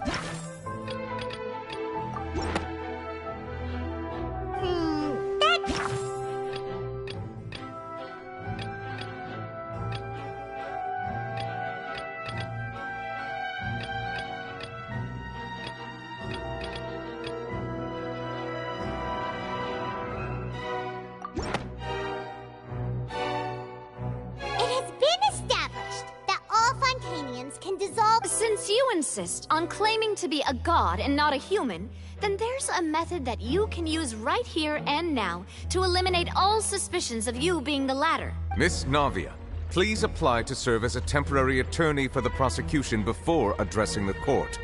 Though you act in partnership with the prosecutor, you must still adhere to proper Super sorry, Monsieur Chief Justice. I swear this really will be the last time that I'll speak out of turn. Now, I've brought some seawater from Poisson. As everyone knows, a massive flood struck the area not long ago, taking many lives, including those of some of my closest friends. So, Miss Farina, if we are to believe that you are indeed the real Hydro Archon, touching the seawater would have no effect on you. All it should do is strengthen your case. But if you don't dare to touch it, then we would have basically proved the reverse. Oh, and I must remind you that after the disaster at Poisson, nobody wants to see any more people dissolve. I do hope you'll act prudently and choose the simpler path of admitting guilt. Navia from the Spina di Rasula. The Spina has governed Poisson for many years. I guess her suggestion is valid. If Lady Farina is indeed just a human, she's probably Fontanian like all the rest of us.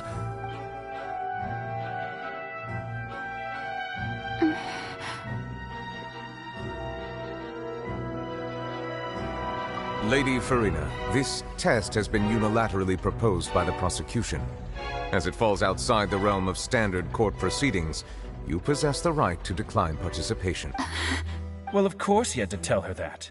But refusing to participate is basically the same as a confession of guilt. She's just staring at the water without saying a single word. It really does. What's going on?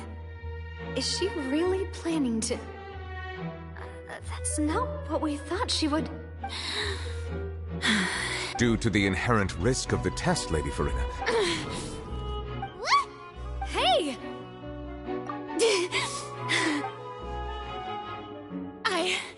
I'm fine! Look at me, Will you believe me now? I really... Miss Siegewin? If you're present, Miss Siegewin, please come forward and attend to the defendant. Siegewin? Don't be nervous. It'll just take a few seconds. That should be enough. Please announce the results of your evaluation to the... As everyone doubtlessly saw, Miss Farina was displaying symptoms of hyperventilation and flushed skin. These indicate that she was experiencing the adverse effects of exposure to primordial seawater. The extent to which she was affected is the same as other humans when exposed to primordial seawater of a similar concentration. Thank you, Miss Siegewin. Lady Farina, you may return to the defendant's stand. Oh, wait. What did she just say? I didn't get dissolved. Shouldn't that... Well, considering your tendency to run from your problems, we did originally prepare a direct sample of the seawater around However, after extensive discussion, we exchanged it for a sample that is not concentrated enough. We don't want anyone else to lose their life to the sea. Yeah, so out of regard for Farina's life, you secured a low-concentration sample and asked the head nurse to serve as an expert witness. It's a great thing that the direct sample wasn't actually used. Farina could have... I can't believe... You...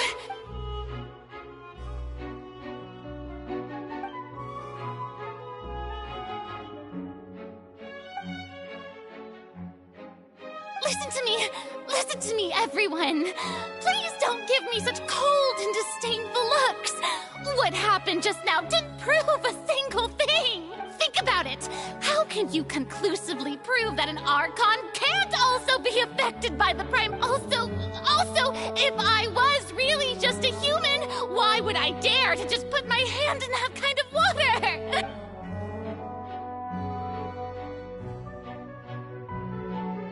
Please, everyone, anyone, just listen to me. I swear, I really am your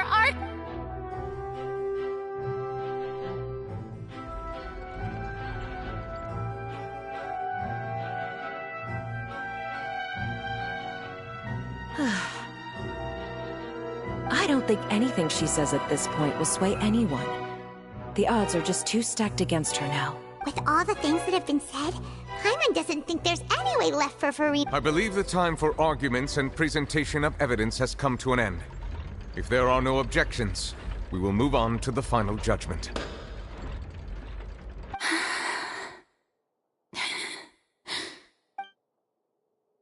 I don't think anything she says at this point will sway Angel is too stacked against her now.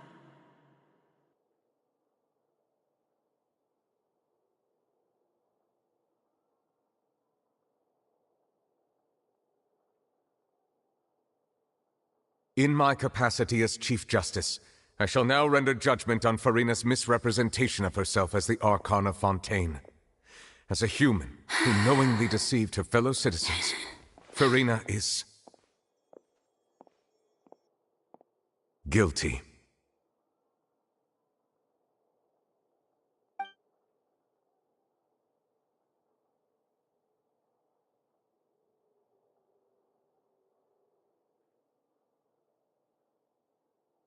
We shall now turn to the Oratrice Mécanique d'Analyse Cardinale to render the final verdict on the charges.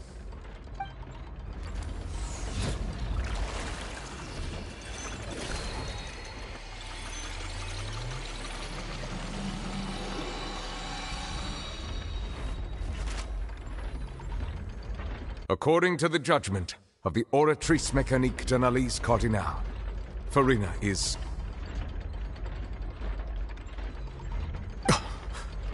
Well, what's wrong? What's the Oratrice's verdict? No. The Oratrice also displays a guilty verdict.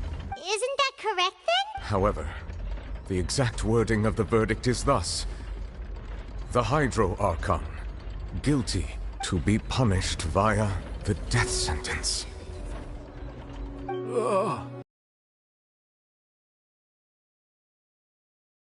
Available sentences? I've always thought that it was just a myth. The one and only time the death sentence has been handed out at the court, and it's been given to the very person we've worshipped as the god of justice? What an unexpected twist. Farina's been sentenced to death by the Oratrice? We just wanted to use the trial to show her the seriousness of things so she'd tell us. This outcome is indeed quite strange. According to Fontaine's current definitions of justice, as well as its recommendations for criminal sentences, is this sentence really appropriate for the crimes that have been committed? Yeah! Even Vacher wasn't sentenced to death by the Oratrice. You know, the real evil mastermind behind the serial disappearances case. Indeed. Not only is Farina's sentence overly excessive, the very point of our trial today was also to prove that Farina has never been the Hydro Archon in the first place. But now, the Oratrice seems to have deliberately invoked the title of the Hydro Archon. What does this mean?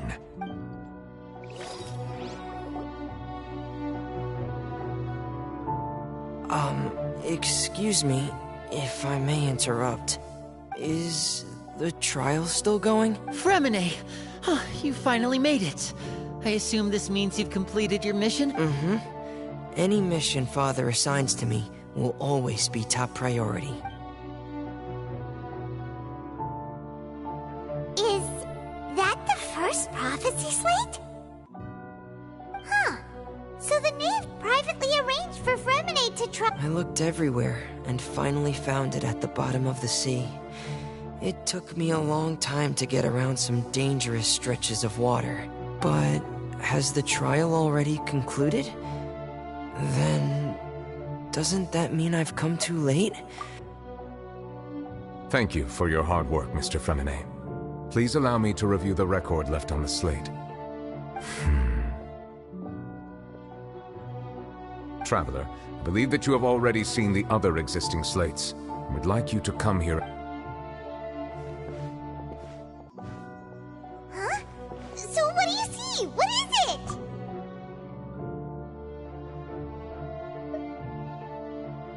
I believe I have now made sense of the Hydro Archon's crime. It has to do with Fontaine's lost history. Huh? Isn't the Hydro Archon just guilty of deceiving her people? Oh, wait, no, that's Farina, and we've already proven that she's not the Hydro Archon. So when you say Hydro Archon, do you mean the real Hydro Archon we've been kinda talking about? In truth, everything that you've encountered in Fontaine up until this point can be traced back to the contents of these stone slates. However, I'm uncertain as to how much sense they currently make to you. Okay, let's try to recall the contents of the other 3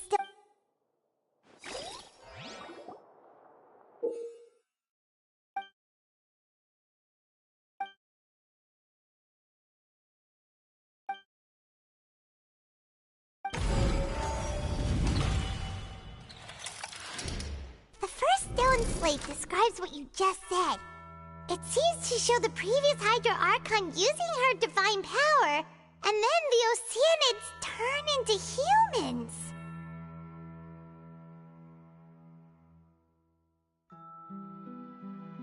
Does that mean that Fontanians are transformed Oceanids? Oh, Paimon wasn't expecting that. The second stone slate shows Celestia floating in the sky, and the Hydro Archon and her people worshipping it together. But the heavens still brought judgment down upon them. This must be the point when the Hydro Archon and the Fontanians were branded with their original sin. The third slate shows the Hydro Archon sinking into the sea surrounded by many people. That reminds Paimon, didn't we also watch that happen to someone else?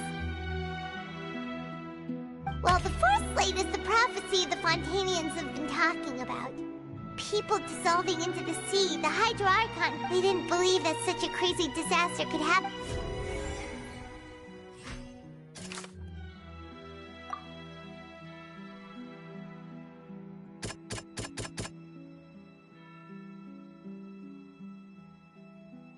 That doesn't sound... That doesn't...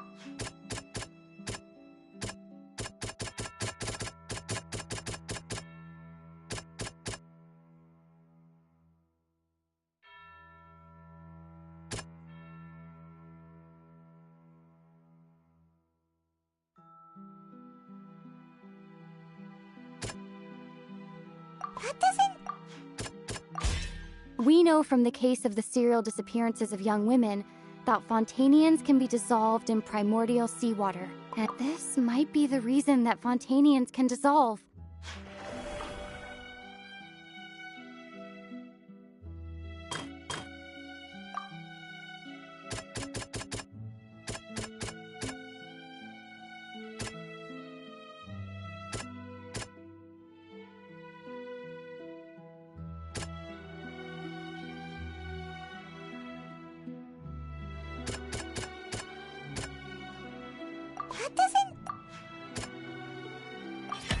Perhaps what is about to take place has all happened before. The true sin of the Hydro Archon that Nervilette mentioned, and the original sin cast down on the people of Fontaine by Celestia, as recorded on the stone slates.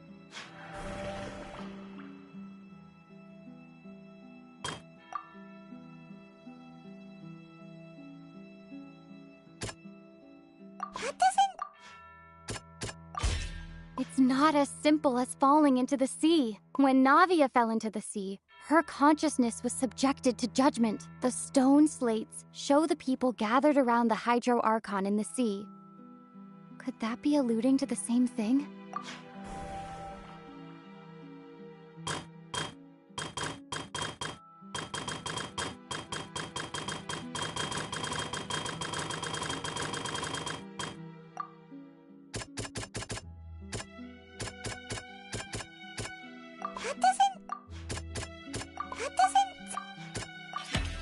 Prophecy from the stone slates found its way into society, but not many people believed it at first. The fortress of Meropide was nearly flooded with primordial seawater, which we know can cause Fontanians to dissolve.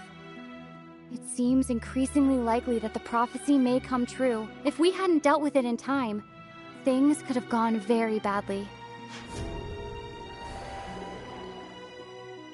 They'll dissolve into the primordial sea but won't cease to exist. Their essence will flow in the seawater, converge, and take the form of an Oceanid. The Hydro Archon was sentenced to death in court, shocking everyone present. Perhaps this means that her sin was actually Fontaine's original sin. Navia fell into the water inside those ruins, and she nearly dissolved. She was surrounded by the people of Poisson in a court within her consciousness, and was forced to take part in a trial meant to make her stay. The eruption of the primordial sea at the fortress of Meropide was the surest sign that the prophecy was about to come to pass no matter what. The prophecy's contents can all be verified by recent events. If we combine what we know together, loads of truth should come to light.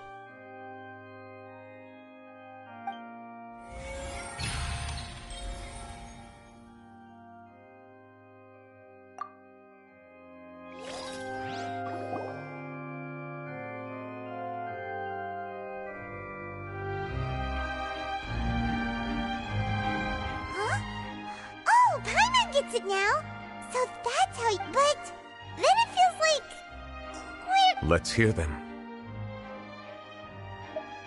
Incredible. Linny, did you hear that? We're not real humans. All Fontanians were originally created by the late previous Hydro Archon, with Oceanids as their basis. The evidence for that can be found in how only Fontanians could dissolve in primordial seawater. And how all the girls Vacher dissolved were also turned into Oceanids. Oh, and according to Navia, when she was about to get dissolved, she also saw everyone gathered around for a trial. All of them in the shape of Oceanids. Indeed.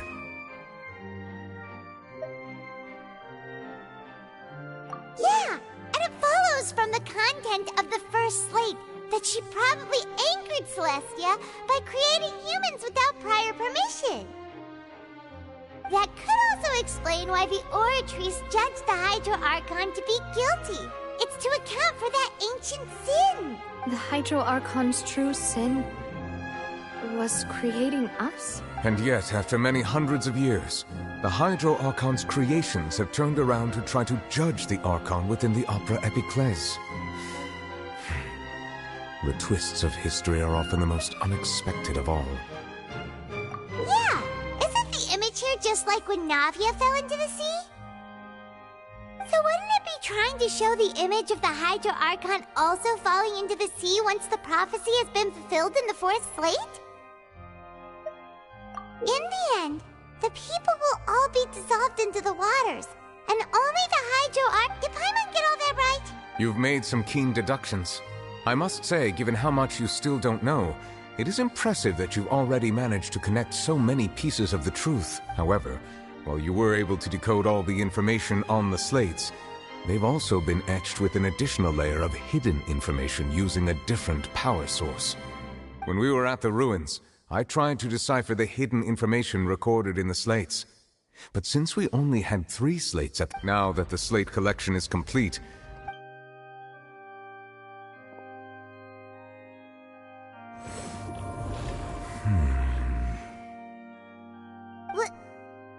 I believe I should share this truth not only with you, but with all the people of Your hypotheses regarding the origin of Fontanians and the sin of the Hydro Archon were both correct. In the Fontaine of old, the previous Hydro Archon sensed the yearning of her Oceanid familiars for life on land.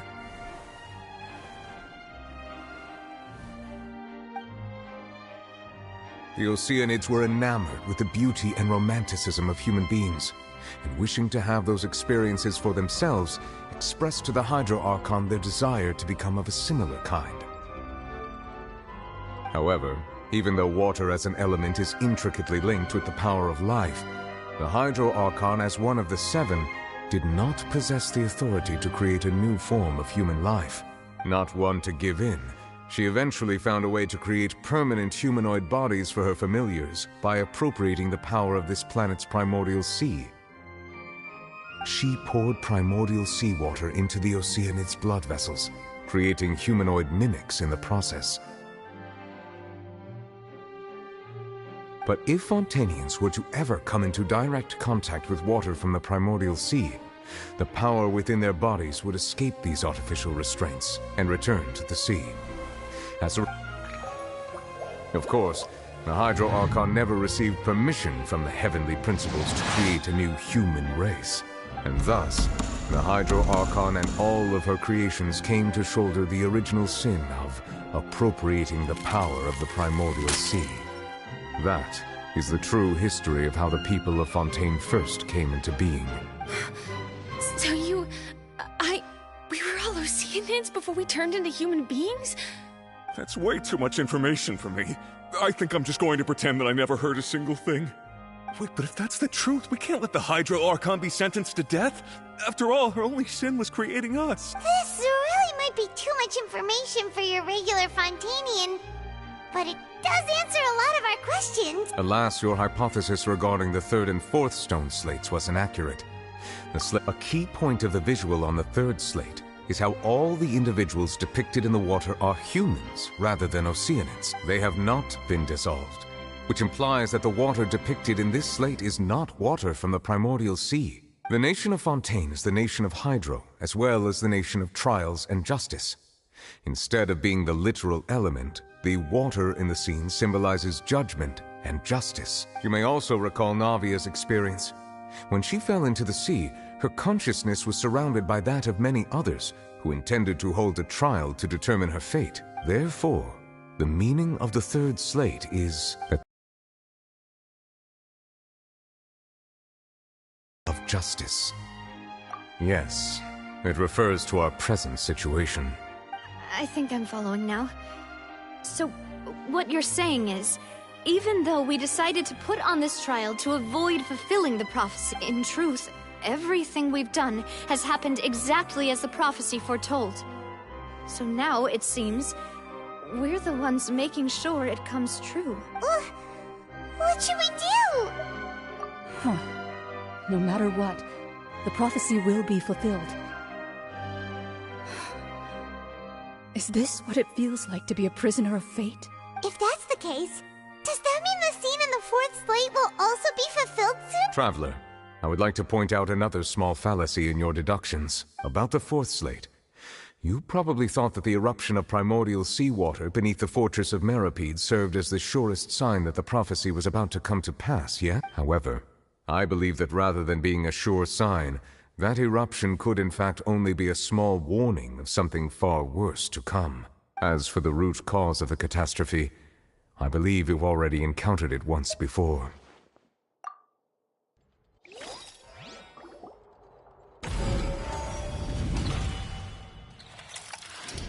This eruption was just a small warning of the things to come. We must find the root cause of the disaster.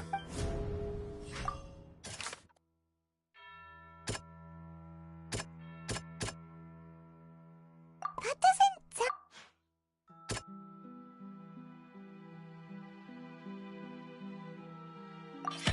It was both dream and reality. If we're talking about a true culprit, that could only be that thing inside the primordial sea, right? The truth, the original sin, the trial, and the root cause of the disaster.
So we've met it at last.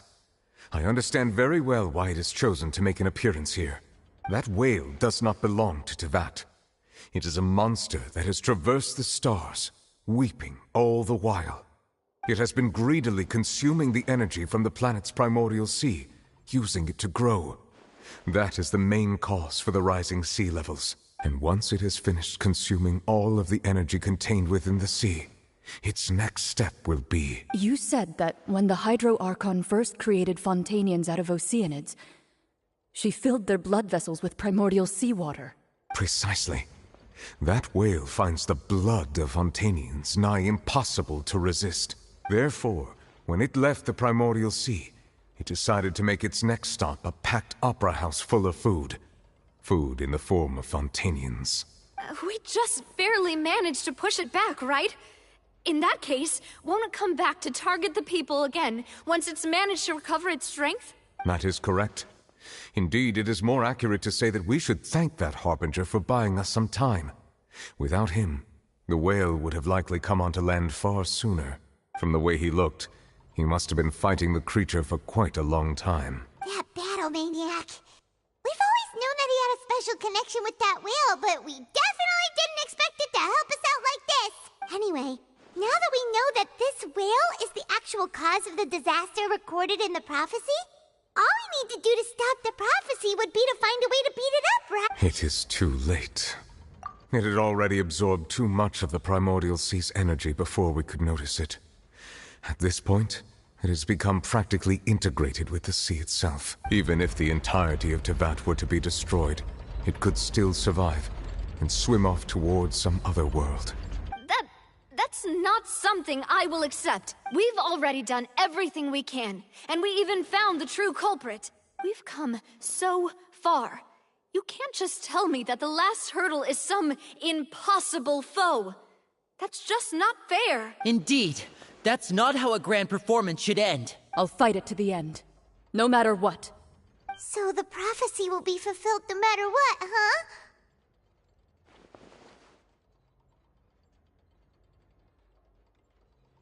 The prophecy. Yes, what has been prophesied will be fulfilled. You may view such things as the history of the future.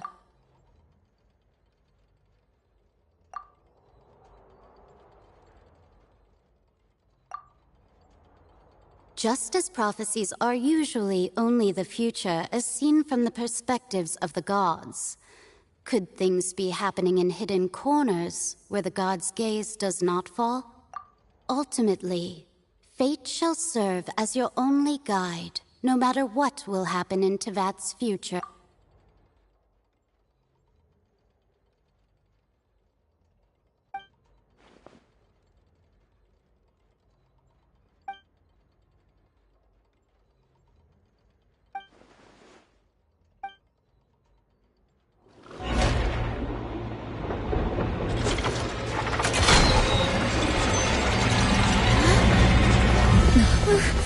What's happening with the oratories? I believe it is preparing to carry out the death sentence.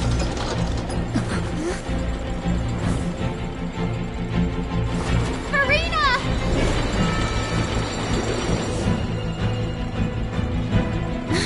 No, I still need answers.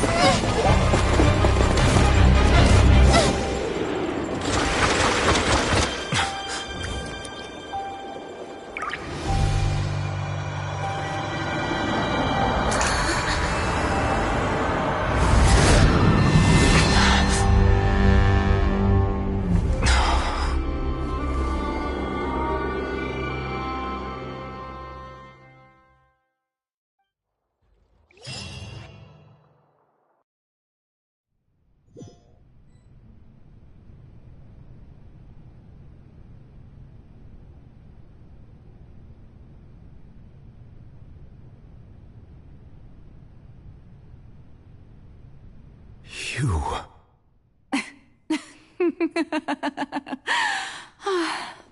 Sorry. That shocked expression on your face is just too amusing. I couldn't help myself. You are not Farina. Who are you? Ah, the sweet sound of bewilderment. Marvelous. A sure sign that my attempt to deceive everyone was a resounding success. But to answer your question, I am Focalor. You know, the god. Focalor? Why did you deceive us? Oh, that wasn't my goal, of course. Goodness, no. But I had to fool everyone else too, if I was to stand any chance of deceiving the heavenly principles. Deceiving the heavenly principles? It's all because of that pernicious prophecy. Dreadful, wasn't it? Everyone doomed to dissolve. Fontaine condemned to be flooded. One was not amused. In fact, one was positively bemused when that problem was thrust upon me by my dearest predecessor. That's the former Hydro Archon Egeria, for the uninitiated. It hardly gets more disastrous than a preordained national catastrophe, now does it? She knew full well that the prophecy would surely come to pass. And as one of the seven, she also knew full well that one defies the heavenly principles at one's peril. So yes, as you have no doubt surmised, it was a rather impossible situation that I found myself in. I spent a terribly long time mulling it over, alone on the ocean floor. And I was almost growing barnacles by the time I finally realized there was only one possible solution to this confounding conundrum. I had to outwit the heavenly principles, allow the prophecy to be fulfilled, ostensibly at least, while saving everyone at the same time. I'm a genius, I know. I can only assume that's why Egeria chose me as her successor. Although, looking back now, it was hardly the inheritance one dreams of. Between the task of saving the nation, the quotidian duties of the Hydro Archon, and not to mention the original sin of creating a new race of humans, I dare say she left me quite a colossal mess to clean up. But one can only play the hand one is dealt. I did not choose this, any more than I chose to be one of her Oceanid familiars.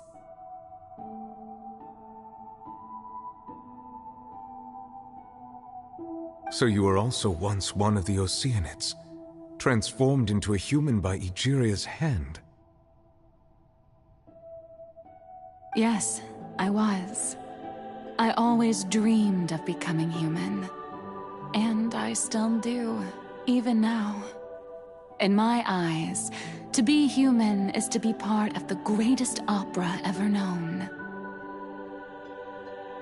After becoming a god, I separated my divinity from my body and spirit, leaving behind only a self that was as naive and bewildered as my past self on her first day as a human being.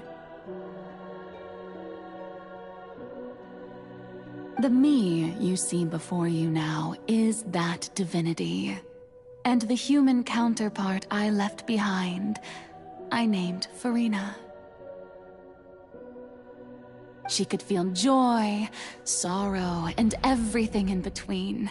She could be as vain and conceited, or as meek and vulnerable as she wished.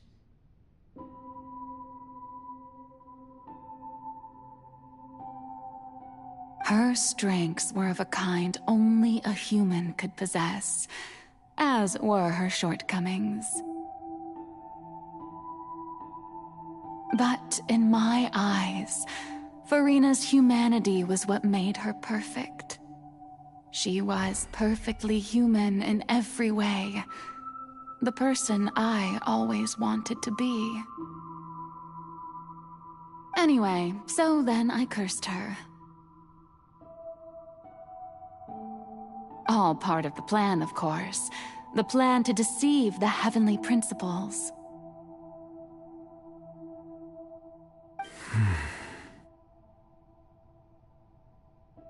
Do you still remember the final scene of the prophecy?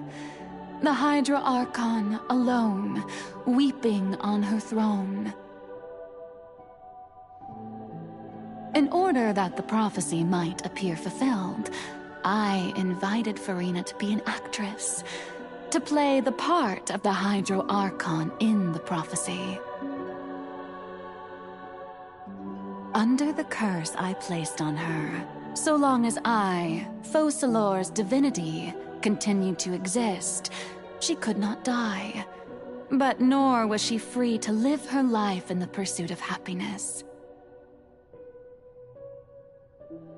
Instead, she was forced to take the stage in the opera house, to embrace the role of leading lady, to forever play the part of the god from the prophecy, all to create a deceitful appearance of that prophecy coming to pass. I suppose now you probably understand why your court is called the Opera Epiclese. But Furina is only human, isn't she? Even though she has had a long life, her mind is no stronger than that of any other ordinary human being.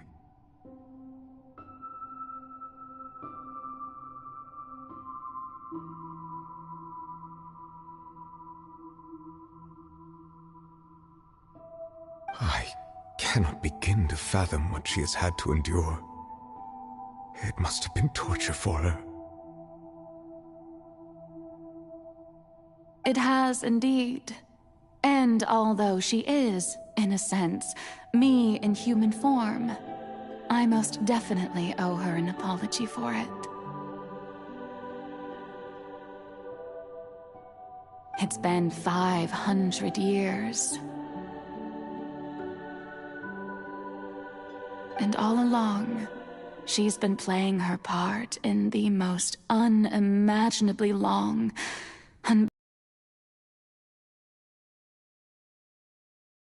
of all time.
Oh, who permitted you to come onto this stage? Now, I understand your admiration for my august self, but I must ask you to keep to the rules. All right. It is not my intent to reprimand you. There is no need to state your name. Just be off with you. Do not distract me from my performance. Oh, do not jest. Can you not feel it? I am Focalor. The eyes of countless Fontanians are upon me. I must, at all times,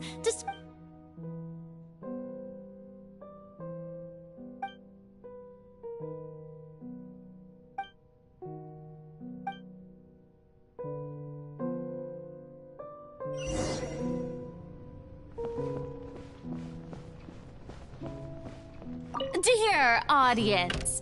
The performance is experiencing a technical difficulty, but worry not. The guards shall resolve it soon enough. Freeze! Oz, reveal the... Let's begin.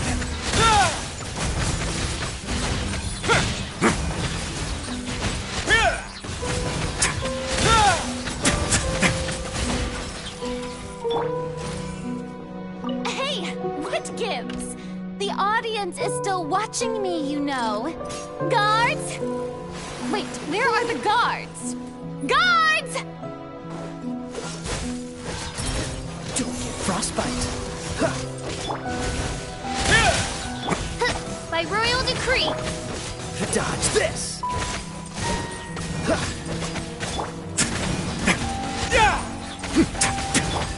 Freeze.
Farina.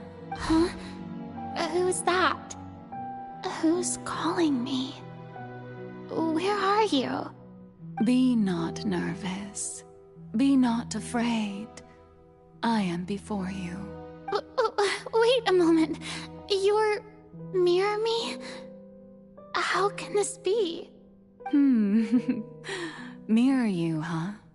You know what? That's not bad. Let's go with that. Mirror me. What do you wish to say? The prophecy.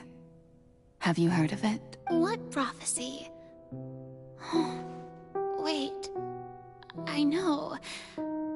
I think...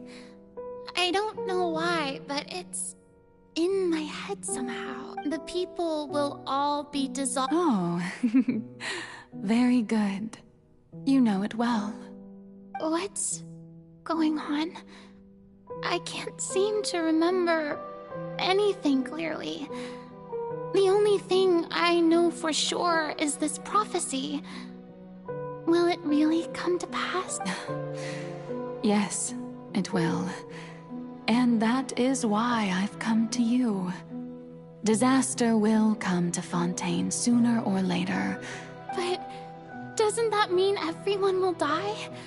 I'm a Fontainian just like them. Will I dissolve too? Oh, don't worry. Magical meetings exist in this world precisely to give people a chance to turn things around. It is the reason why you met me today. I will tell you how to save everyone, but you may have to suffer somewhat. Oh, so there's still hope after all. Goodness, you frightened me. You spoke so much and with so much certainty. As for the suffering, well, I will admit that the first thing that came to mind was, why do I have to be the one to suffer? But if the prophecy will come true, I'll also die anyway, right? So if I've already met you as my magical meeting in this world, if there were scales, with all the people of Fontaine on one side and my pain on the other, is it not obvious where the scales should tilt? You truly are the perfect human. My ideal. I suppose this would also be the justice that belongs to you. Huh? Don't worry, it's nothing. Listen well. Fontaine has just lost its Hydro Archon. I need you to play a role.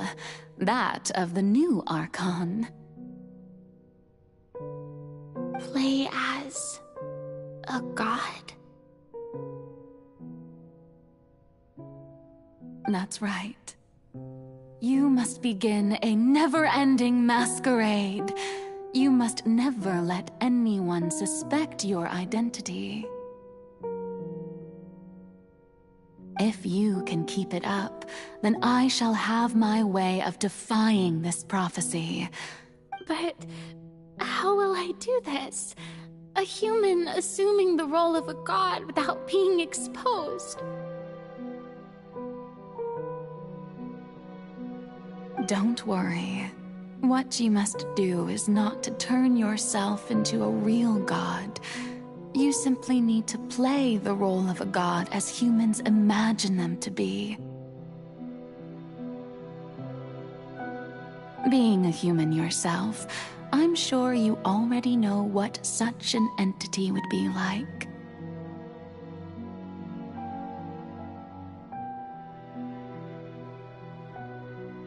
Remember, your true challenge will not be pursuing divinity, but I'm still not sure I understand, but I'll try. I'll try to do this. So, how long am I going to have to play this role?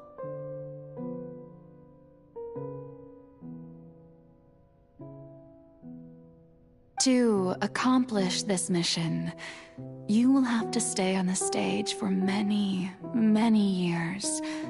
You will endure and not grow old until your task ends. But I promise you, all will eventually end in a magnificent and dramatic trial, and everyone will be saved. A trial, huh? How exciting. I'll be looking forward to it.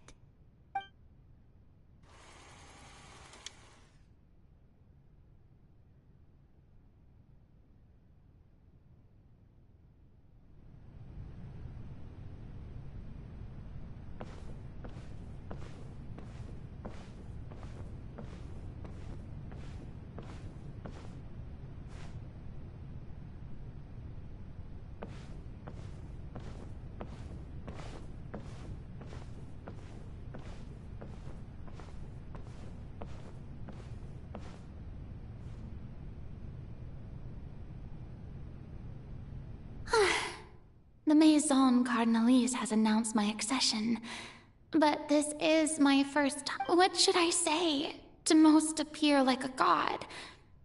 To be honest, I still don't know.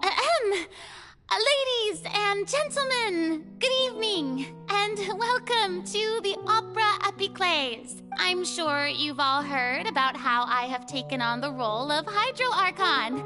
Indeed, I am Farina de Fontaine, your new Archon. In truth, I know little about becoming a nation's new god, but it will be my honor to guide you all. As the god Focalor, the god of justice, I shall do all within my power to lead you into an age of fairness and justice. Once again, thank you all for coming. If you should have any questions or suggestions, please send them to the Maison Cardinalise. The future of Fontaine will require us to work together, after all. This should do it. I thought I might stammer, but thankfully, I was able to convey my thoughts just fine. Okay, and next. That's the new Hydro Archon. Is this some kind of joke by the Maison? I would have thought that a being that surpasses humanity would be a bit more assertive. Hey, did you hear that? She even told us to send her suggestions there at the end. Shouldn't gods be all-powerful? She's being so modest. What's the difference between her and an ordinary... If you ask me, perhaps the succession didn't actually happen. She might just be a Maison-backed puppet. Wait, what's going on? Why is everyone suspecting me of being a fake? Oh, this is bad. If I could explain... Right. Mirmi said that I just need to play the role of a god as human. Calm down, Farina. Think. What do the people want? How would they imagine a god to speak and act? Assertive, with a strong sense of presence. One who can dispel all doubt. That is the character I'm fated to play.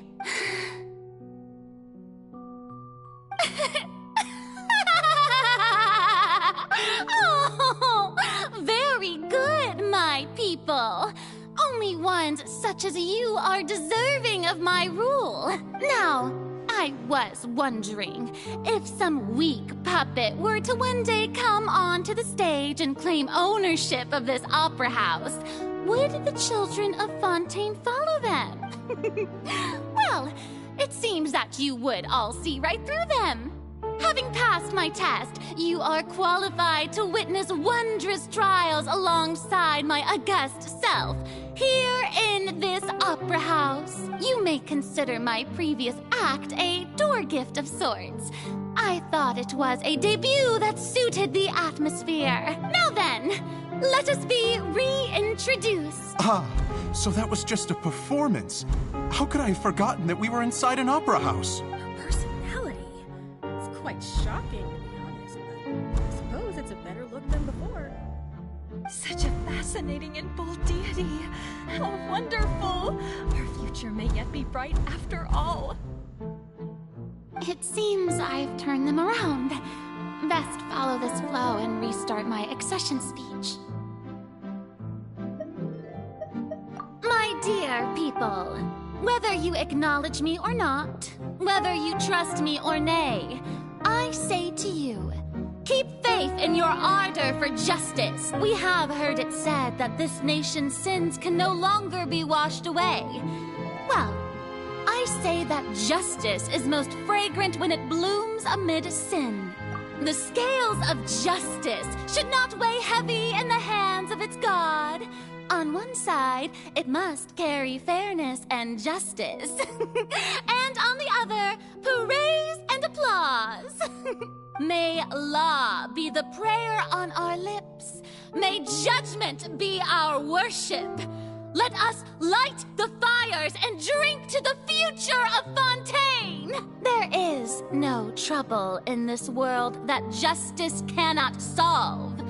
All that is needed is for you, my people, to believe in it, heart and soul. So long as I, the Archon Focalor, stand within the Opera Epiclese, so long as I stand before the Oratrice, I shall even judge the gods of this world!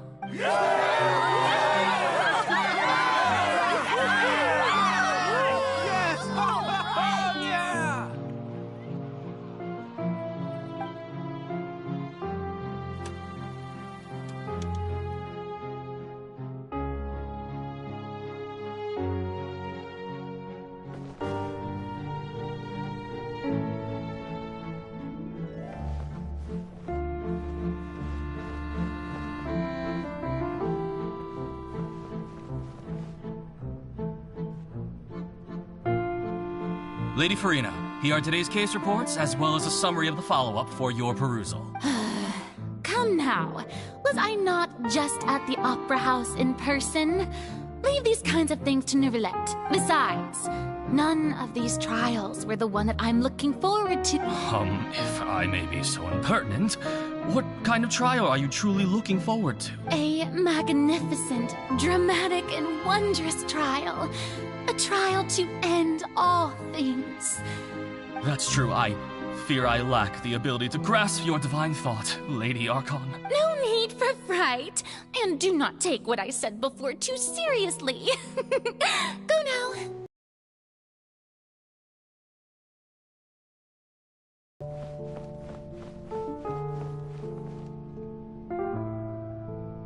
Lady Farina, I don't know what to say. Thank you for agreeing to see me. No need to thank me. Rather, thank your own sense of perseverance instead. Long have you stood in line to meet me, have you not? Oh, I'm afraid that's just an inevitable consequence of my divine charm. All right. Deoteria, is it? How is your son's illness? You remembered me, and you knew of my family, too. He is doing much better now. In fact, he is far more of an ardent believer than I. He was the one who forced me to seek an audience with you, and to bring your word. Oh, good. Very good. If this should happen again in the future, please do not hesitate to come and tell me. Going down to citizens' homes every so often, while not usual practice, should serve as a fine change of pace.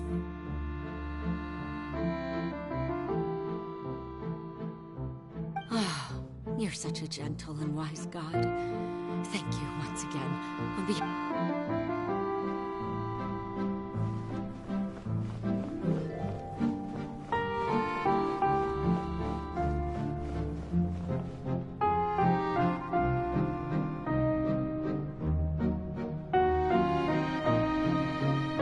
Lady Farina, here are the latest hydrological reports. As for the specific parameters you asked to take note of, I'm afraid things still don't look good. I see.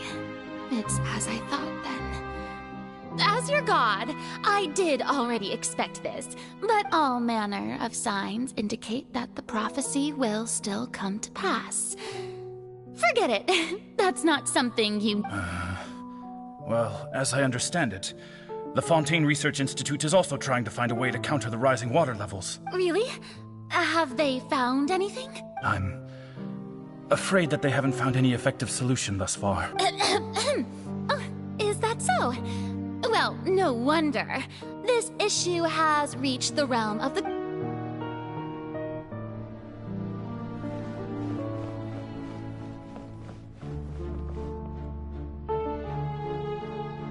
The day is finally over. I haven't had a moment to breathe this whole time. But it's good to see that everything's getting on track. There are no longer any voices of suspicion. Maybe this is fine. I just need to keep going, and everyone will be saved.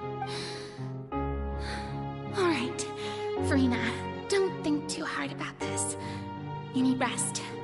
Tomorrow's a new...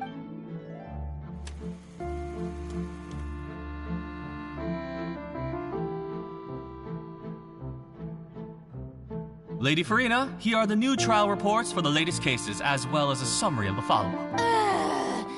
There'll be no need for that. I've seen them already. There's no need... Lady Farina, I've...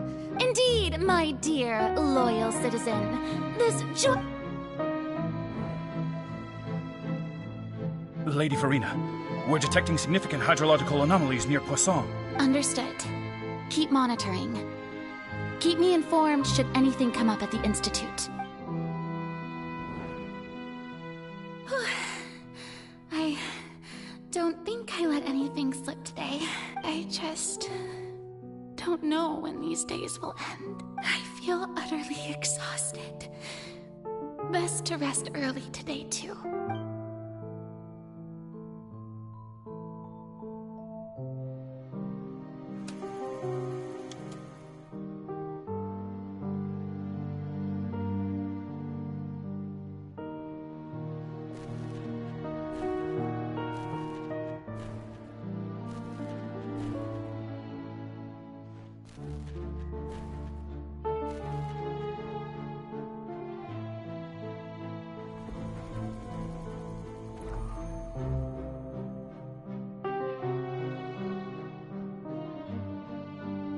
Lady Farina, it's like I've heard that the first member of our family who was honored to receive an audience with you was Madame Deoteria, almost 20 generations ago.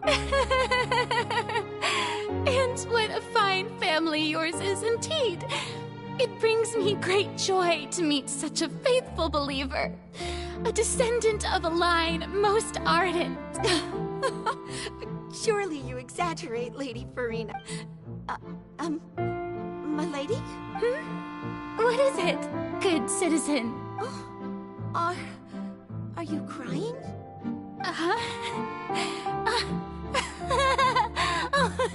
Really now? I didn't even notice.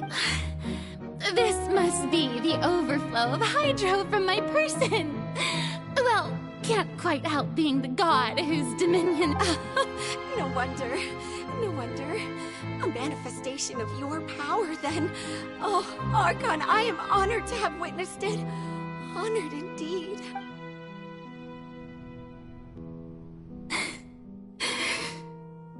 So interminable. Hundreds of years must have passed by now. Perhaps the show must go on for hundreds more. I never imagined that it would hurt so much. Have I reached my limit? No. Perhaps I reached it long ago. Today I didn't even notice my own tears. I want to tell someone, anyone. I've conducted so many investigations across the centuries. All I can do is keep heart. I must maintain.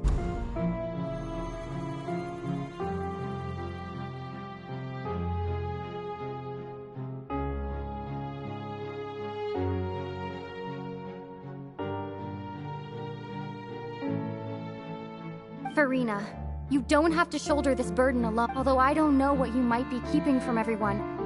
Your people are more than willing to share your burden with you.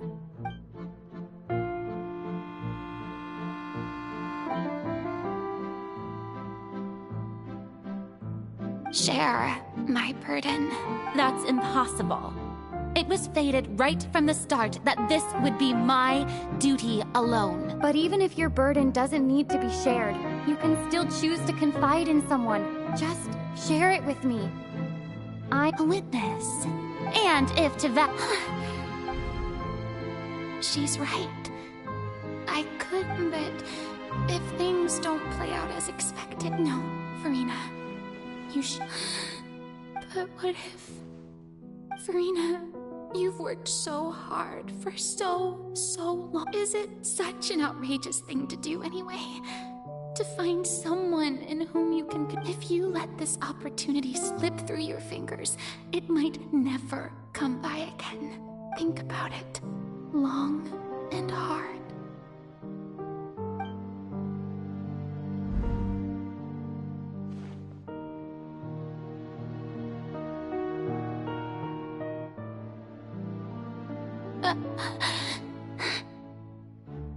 No, I have nothing to say. All you need to do, dear spectator, is to witness my performance until the curtains fall.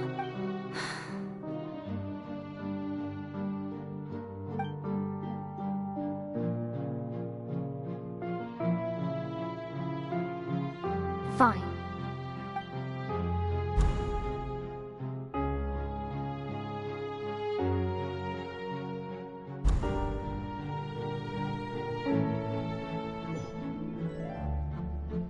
So even Farina doesn't know the truth? You've never once let her in on the full plan? Yes, it had to be done. To deceive the heavenly principles, you must first deceive yourself. She did very well. If she had let her resolve falter even once in these 5 centuries, Fontaine would have been doomed to the most tragic fate. It seems that trusting humanity was the right decision after all. I believe that I understand how your deception works. But that is only half the truth, is it not? How would you build on this foundation to save the people of Fontaine? That is the most important thing. Ah, good. Of course, the Iudex of Fontaine has pinpointed the crux of the issue. I'm sure you've long sensed that the Oratrice is no simple machine, yes? I've always suspected that it had its own consciousness. And Lenny did mention that he heard a human voice within the core chamber. It now seems that that person was you, hidden within the machine all along. And then I became one with the Oratrice, taking Fontaine's gnosis with me. Yes, it would seem so, wouldn't it? Alas, your understanding of this device still lacks sufficient depth.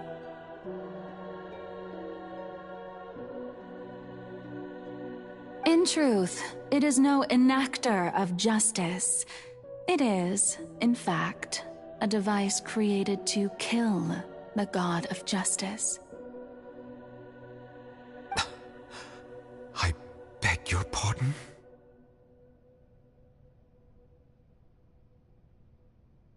Oh, you have it. And to be more precise, not only will the Oratrice take down the god of justice, it will also take down the divine throne upon which she has been placed. I mean, did you think I would be the sort to enjoy peaceful repose while Farina suffered?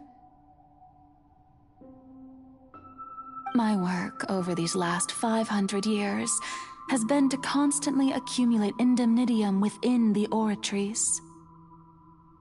But really, some have already discovered that only a small fraction of the energy generated by the device was ever used. The vast majority had to be accumulated to enact this death sentence.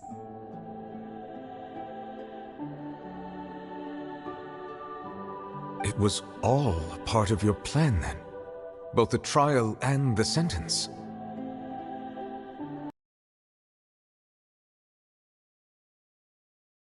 Centuries could have sustained Fontainians for millennia had it only been used for that purpose.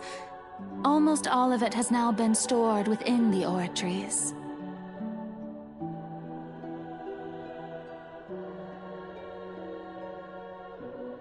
But only power of this magnitude could hope to destroy the Hydro Archon's divine throne, shaking the rules established by Celestia and breaking through the institution that is the Seven.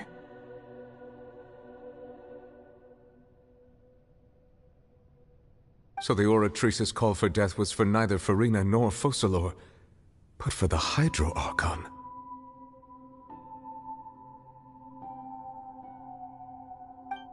The destruction of that divine throne. If I do not misunderstand your intent, you must be... returning what's rightfully yours to you, of course. In other words, this was all done to return the authority of the Hydro Archon to the Hydro Dragon of this planet.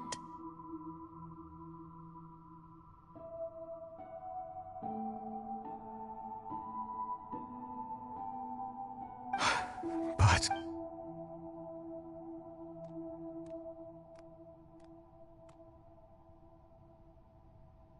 Oh, what? Getting sad again, are we?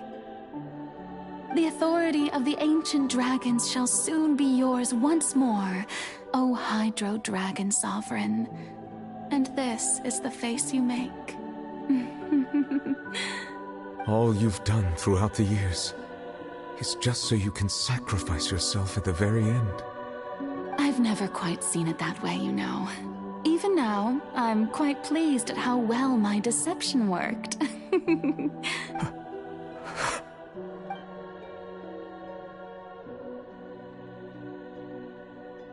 Hydro Dragon, don't cry.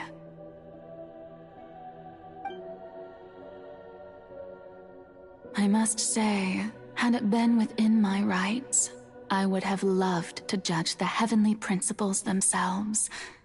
Were they not guilty of essentially the same crime?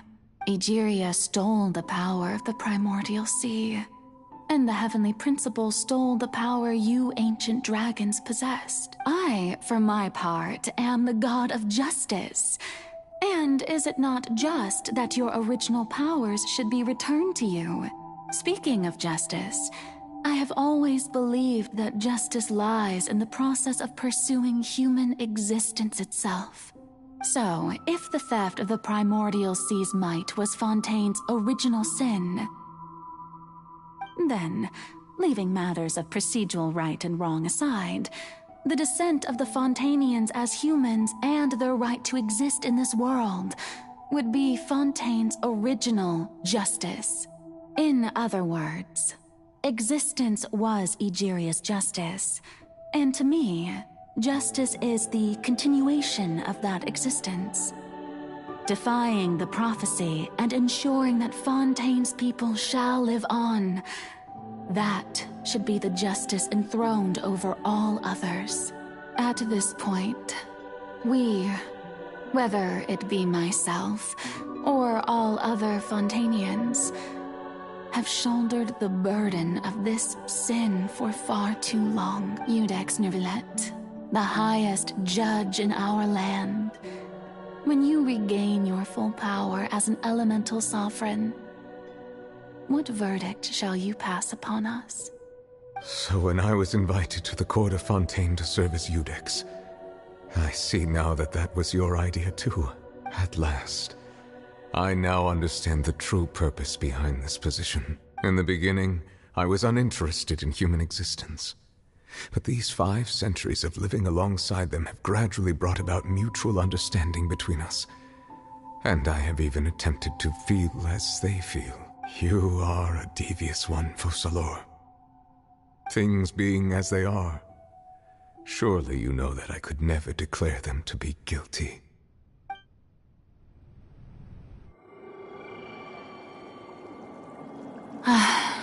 The hour of my execution is almost here. For the sinner, the curtain call has come. I know I may not sound it, but faced with death, I find myself a little afraid. Perhaps this is one thing both gods and humans have in common.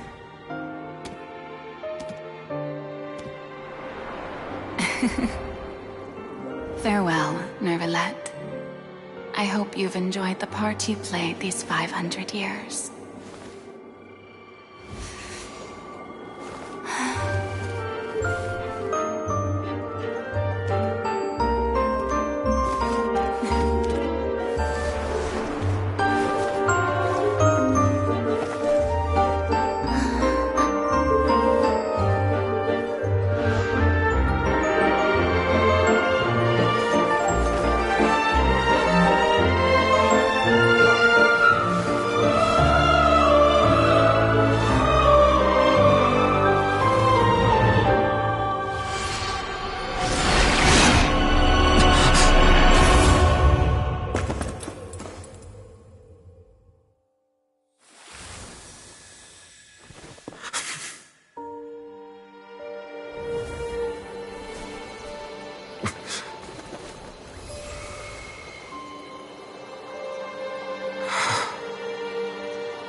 Iudex Neuvillette, hereby declare People of Fontaine, your sins are forgiven.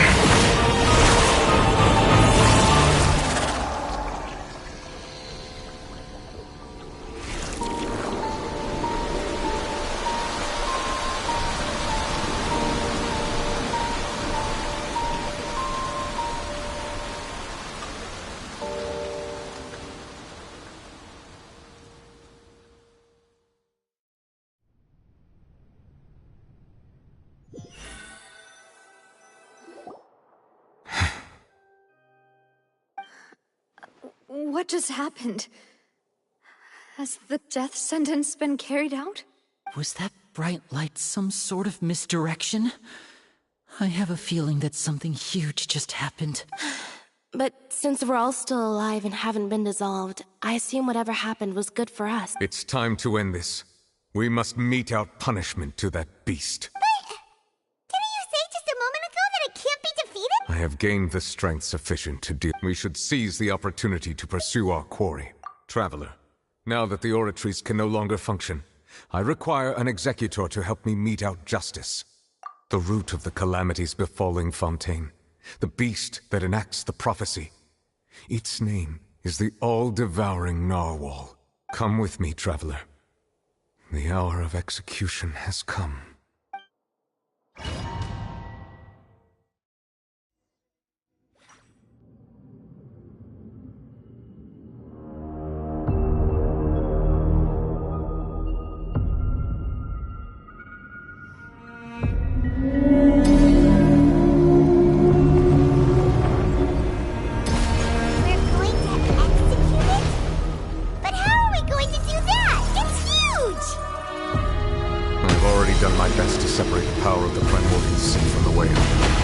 Considering the size of the beast, I cannot reach the power source.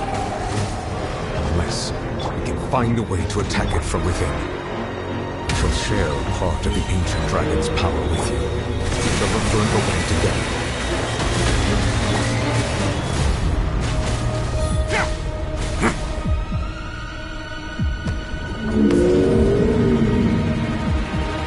I can feel its sorrow turning into hostility.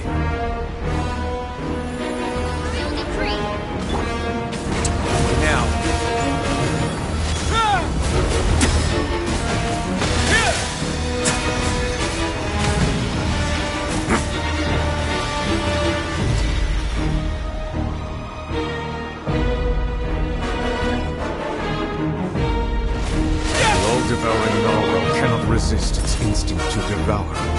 Continue to trigger its hostility. Chance will present itself.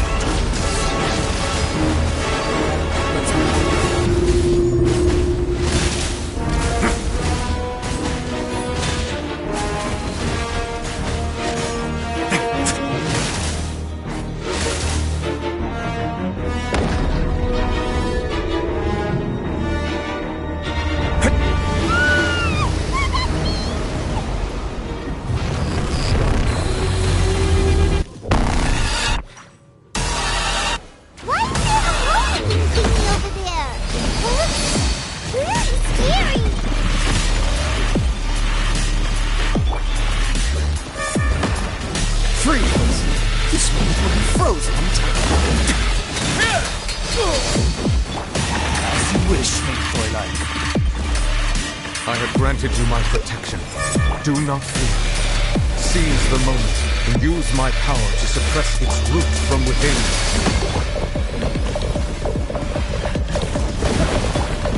Yield! We shall prevail!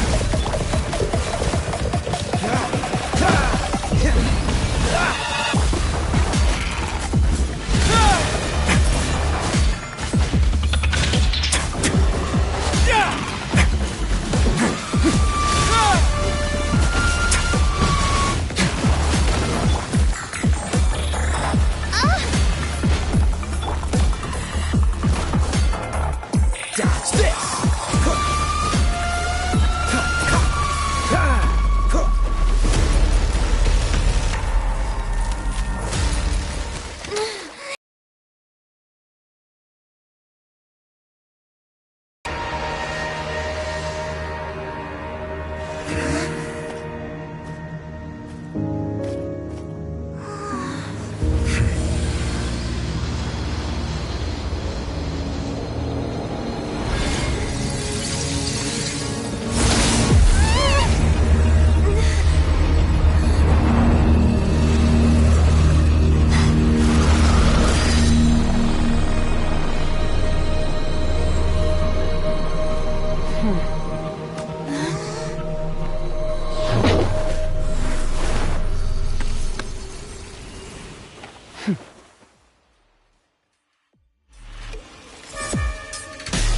helping with the cleanup.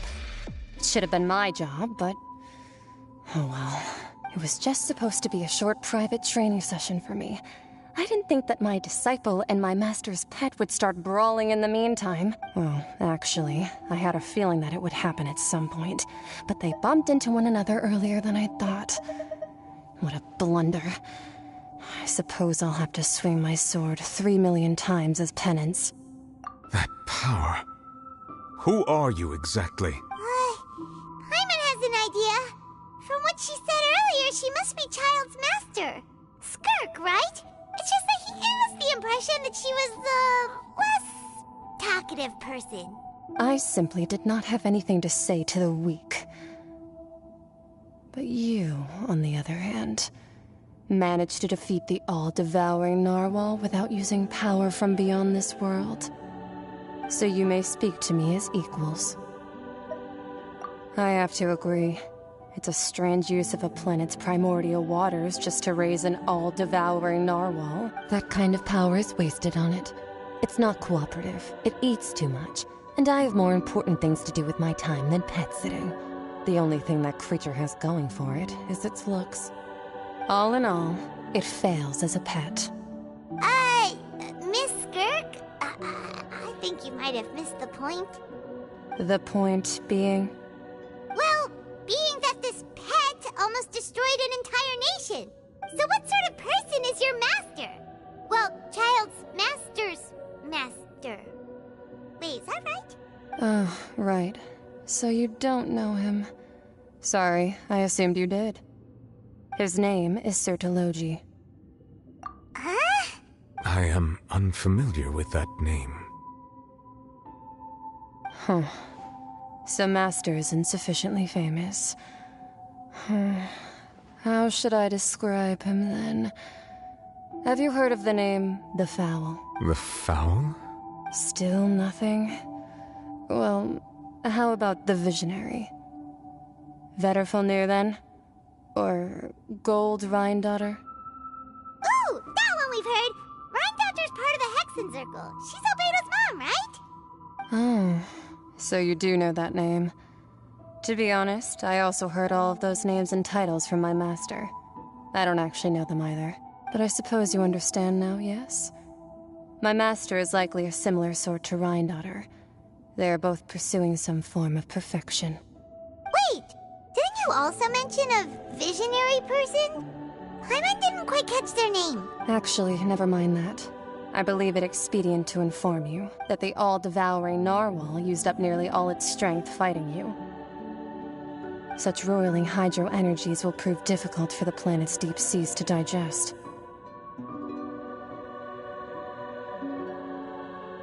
As such, the fontaine back on the surface has most likely been thrown into chaos. In other words, the prophecy that you've been fretting over should now be in full swing. What?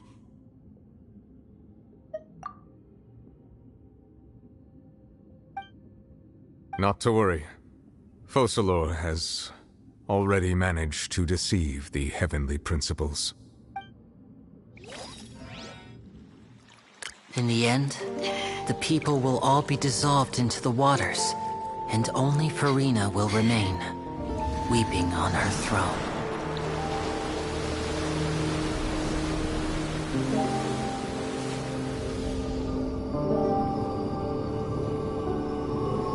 Only then will the sins of the people of Fontaine be washed away.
hands, initiate emergency rescue!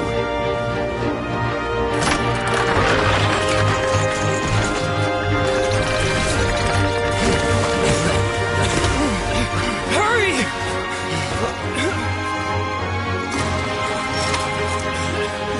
Hey, lend a hand!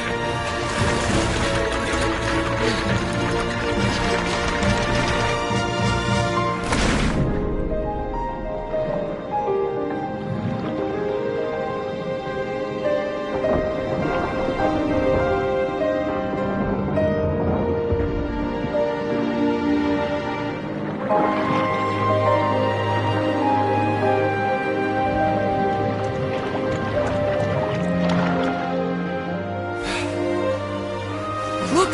The water's receding!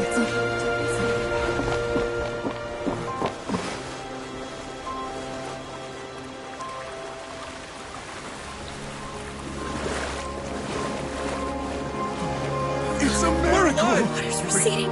We didn't dissolve. The prophecy was wrong. The prophecy was wrong. The prophecy was wrong.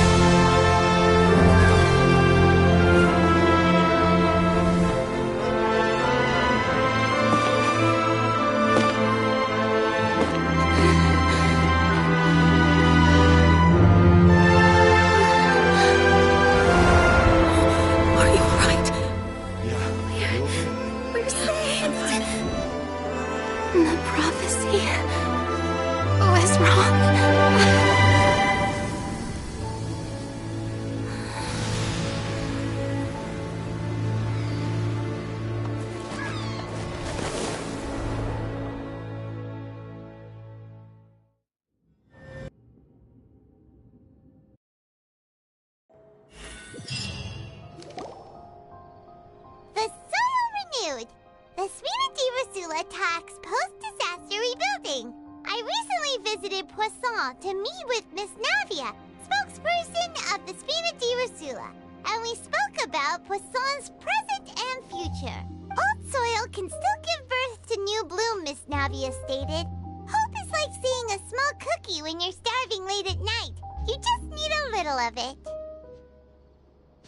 Skyship Winglet, lunar brain of the Fontaine Research Institute. The various disputes that have arisen on account of Mr. Edwin have suddenly become a shield over the Institute, with Jurier turning out to be a once overlooked hidden gem. People always call the first researcher mad, but few know what to call the second. And should that latter person achieve a miracle, they would find it all the harder to find a word with which to classify him and his... Wow! Paimon barely recognizes the people in the reports. Are those really Jurier and Navia? They sound like real big shots. What do you think? Pretty enthralling, huh? The Steambird's idea was pretty simple. With the disaster just having passed, we would print a free edition packed to the margins with good news to calm people down. The value for these big scoops lies in their inevitable follow-ups. We'll publish further reports and go into the stories behind those people. Edwin's assistant, Jurier, created a true flying ship, while Navia is leading people in the reconstruction of their home. I'm sure that these stories could draw even your well-traveled eye. Paimon's curious too! Wait a minute. Didn't we... And that's exactly why I'd like you to come conduct interviews with me. You're the best incubators of news, if you haven't noticed. And also, with you around, I'm sure I'll get to see that Duke. Are you sure? Hasn't he turned you down several times already? Oh, this time will be different. Come on! Let's head to Poisson first, and then make a trip to the fortress. There are some things you'll only know when you get there.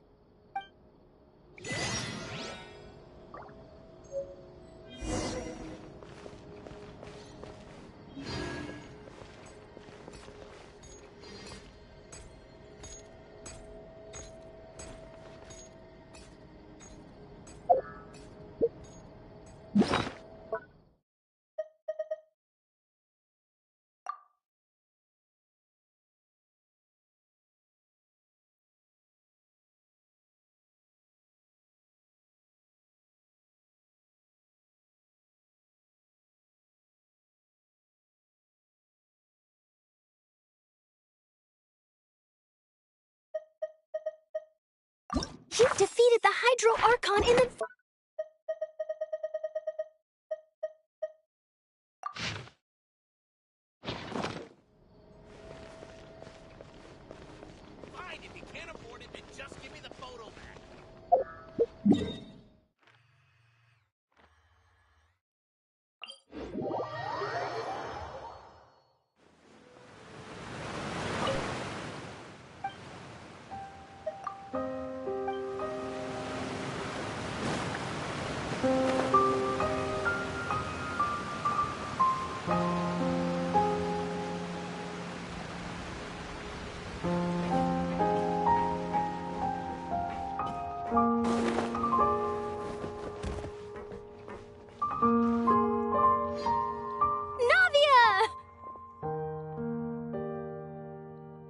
Oh, it's you. Hey, we're just having a look around. I'm here to update myself on how things are going here. Oh, the Fatui are here too. Let me introduce you. This is Mr. Garunt Snezhevich. He represented the Knave in sending us a large amount of supplies, and is helping with our work. Our residents are hard at work as well. Thanks to everyone, work is progressing nicely. We've lost a lot of people, but we're moving forward. That will have to be enough. Hello, Miss Charlotte. I'm a big fan of yours. I especially like that article you wrote last year about Fontaine's stray cats. But if you don't mind, could you not emphasize our role too much in your report? It's not charity we're doing here. We just happen to share the same interests as...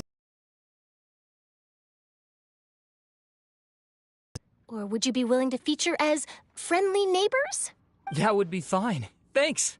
Oh, you're back too. How are things? We finished laying down the construction materials. It'll be another hour before the workers are able to go over there. Huh? You're here too, Clorian? Well, her reputation's greatly risen after that whole duel business with Miss Farina. So she's here in Poisson to wait out the heat. There's too much to consider in the reconstruction of Poisson. The Spina has need of more decision-makers. And, well, I do already happen to be connected to Mr. Callis. Oh, wait just a moment. Do you mind me asking a few questions? You know, about how you felt before the duel, about what it was like facing down a god. There's lots of exciting material there, I bet. Forget it. I'm sure you can find a better theme than that, Miss Charlotte. I see you're the same as always. Couldn't you do me a favor, for Navia's sake? Well, if we're talking about doing things for my sake, you might as well just take a few more photos of me. Or of the Traveler. It's better than wasting time persuading Chlorand, at any rate. Of course I will. I'm not gonna let her off that easy. All right, then everyone who wants to be in the photo, gather up. And smile.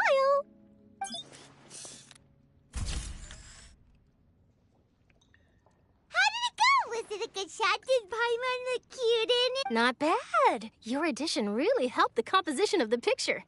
All right, hang on a moment. Let me snap a few more shots. All right, that should do it.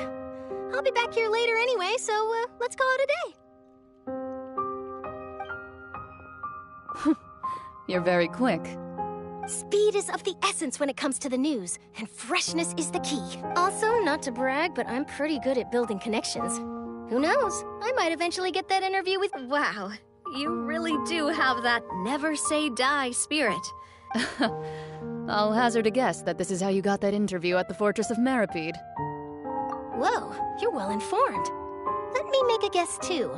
I asked Sijuin, who told Monsieur Nervillette, and he told you, right?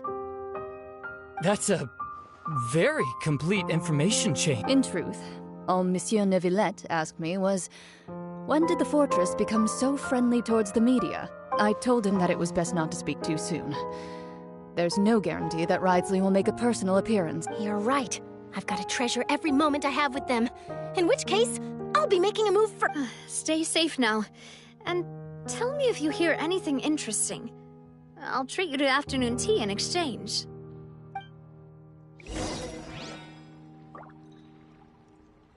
You seem curious about the fortress. Of course. That Ridesley. I still remember going down to the fortress to grill him for information on my father's case. Boy, did he take me for a ride. Without telling me anything, of course.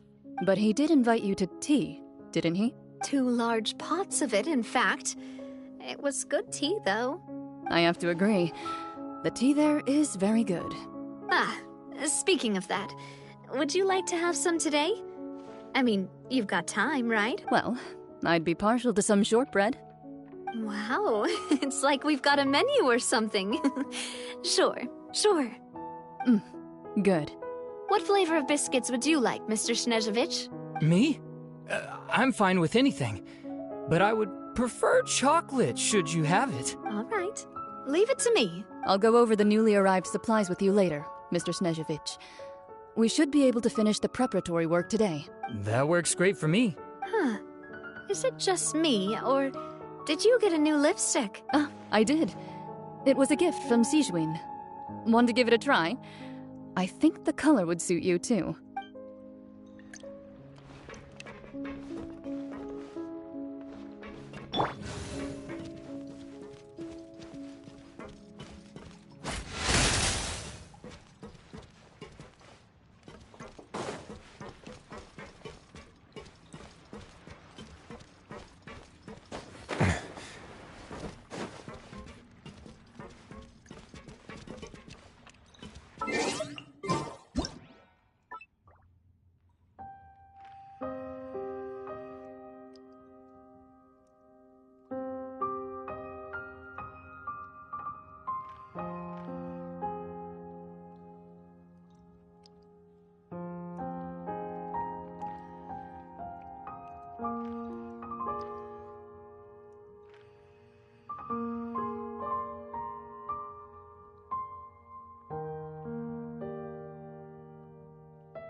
Wow, guess we're here again, huh? There's a real nostalgic feeling to this place. Looks like you've been missing us. Duke! Did you come all the way to the entrance to greet us? Of course. I'm here to welcome you and our dear Miss Charlotte, whom our good head nurse recommended to me. It's an honor to finally meet the much-rumored Duke. Thank you for consenting to my visit to the fortress, sir. No need to thank me. But that said, I shouldn't be the focus of your interview. I trust you recall our agreement? Of course, of course. All right then, this way.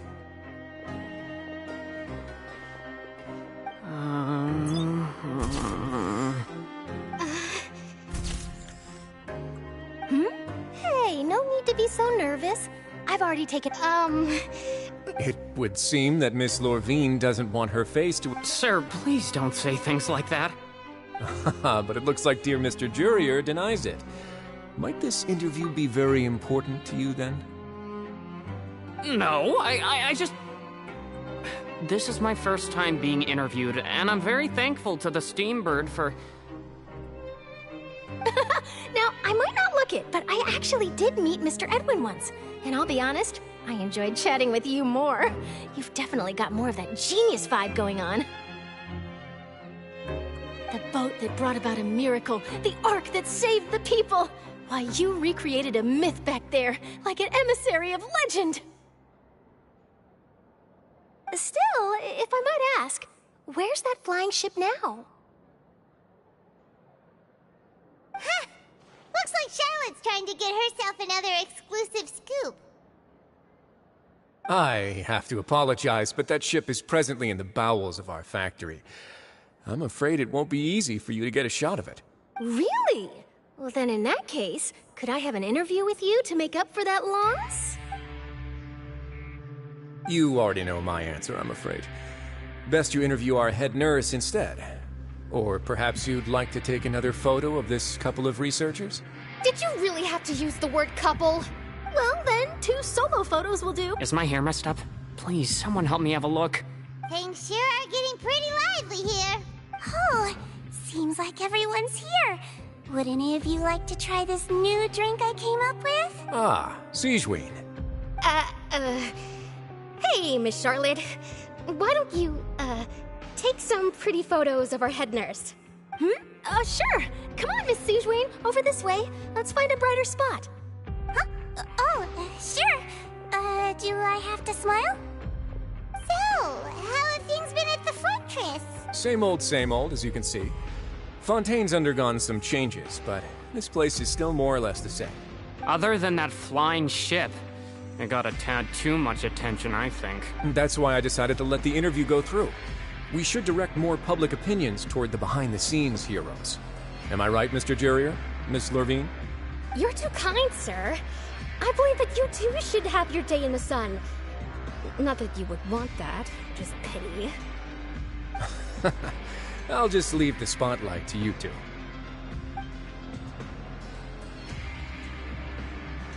I see. Lots of things happened that day, huh? Anyway, regarding that Harbinger, I'm not sure you remember, but his 3 young followers are still waiting for his return. He sure did win them over, huh? I'll tell them that there's good news and bad news. The good being that their boss seems fine, and the bad being that they must face extended sentences for abetting his escape. Oh, actually, what about you? Are things gonna change for you too? What change can there be? The fortress will keep chugging along, and so will my duties. As to what Miss Farina's departure will mean for the nation, and if our laws and governance will be transformed, we'll leave those to the folks in the overworld. Hey everyone, the photo shoot's done.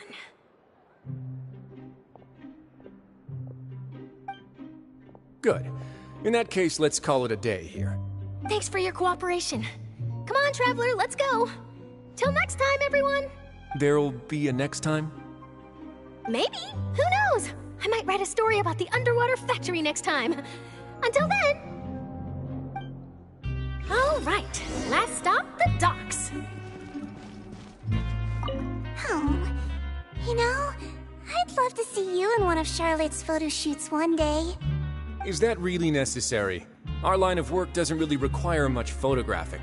It's precisely because we don't need the picture that they'll have value as keepsakes.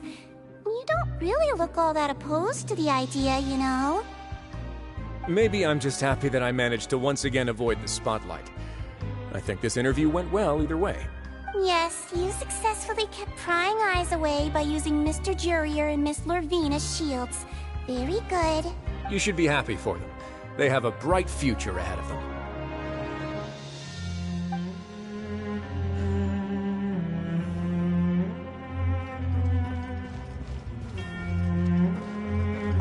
Here are the interview notes. They mentioned that the flying ship may have many uses in the future, and the journalist asked me what I thought of them. Seriously, how would I know anything about that? Flight is just flight. Other people my beeswax. A wedding?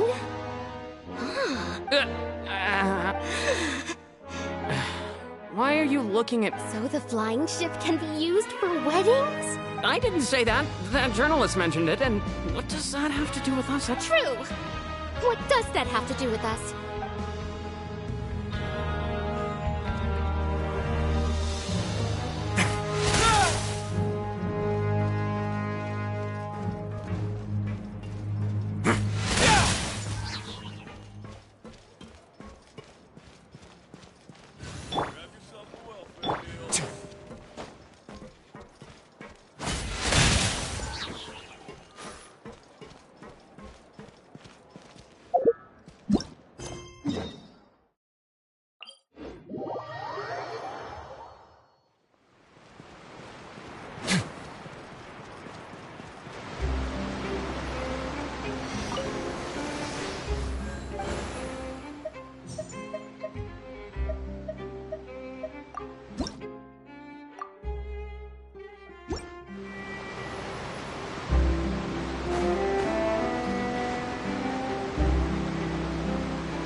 Navia mentioned that she stayed in touch with Linny and the others after working together. Apparently, they've been at the docks distributing these strange pockets the whole time since. Traveler, Paimon. Ah, and Miss Charlotte, too. Would you like a magic pocket?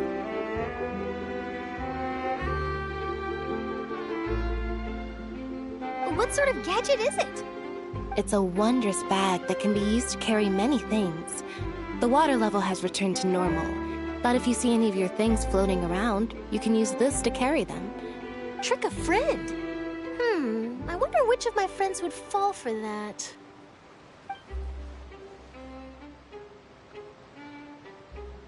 You could just make a friend like Fremine here. Isn't that right, Fremine? Is this what you meant by, I'll help you make some more friends? To be honest, that sounds pretty sweet. Could I have your contact, please? Sure. Please, write down my address. You sure are working hard to help Fremine socialize. He was the one who proposed doing this. He even wants to assist in our magic shows. Yes, I was planning to first introduce Pear as an assistant, and later Fremine himself. In the future, I think we can leave underwater escape magic to him too. That said, would anyone want to see a diver escape underwater? Oh, it'll work out. Every journey begins with the first step. He'll become a part of our show eventually. Lynette, could you come over? Miss Charlotte says she wants to take a picture of us. Got it.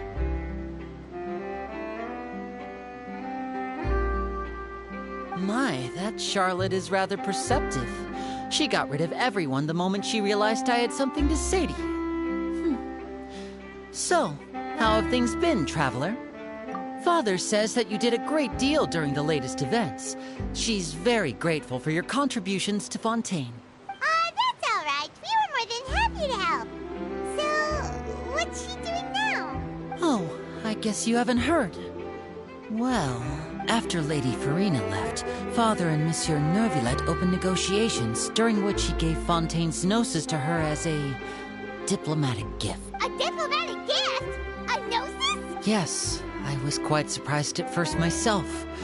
But when I thought it over, there were actually a number of things. It could have been done as an apology for the incident with Lord Child, or as thanks for his help in tying the all-devouring narwhal down. Furthermore, Father did also lend significant aid to Fontaine and Poisson. That's true, but this is a gnosis we're talking about. Doesn't this seem a bit irresponsible? I would agree, but I've also heard that it seems that Monsieur Neuvillette has had a significant change of heart regarding the matter. So there's some reason for this that only Neuvillette knows about? I suspect you'll have to ask him about that yourself. Yes, speaking of which, I did see him strolling around the entrance to the Fortress of Meripede a while back. Isn't he real busy and stuff? But back to the topic. The gnosis was given to the... They say that he's returned to Snezhnaya to recover from his wounds. I hear that the recent disaster really did a number on his health. That's true.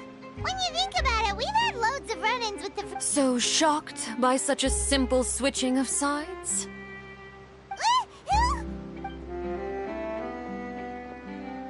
Father! Well, what do you know? Come to the docks to see how my children are doing and meet the Traveler by chance. Please do not pay my accomplishments in Fontaine too much mind. I would have done them regardless. Are you going to take the gnosis back to Snezhnaya? That is our duty as harbingers. Don't be too preoccupied with sides. The goal of the Fatui concerns not a single place or person, but the entire world. With such a grand goal in mind, it is inevitable that we must wear many masks. Switching my masks is something I've always done. Well, that depends on many things. No one truly knows what the future holds. What good is honesty if you can't rely on it forever?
As for you, I very much look forward to our next collaboration. Good things cannot be achieved alone, and you've proved yourselves to be great partners.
All right. I'll remember to return it. Thank you for keeping it safe for him this entire... And that's a wrap for me. Huh? You're...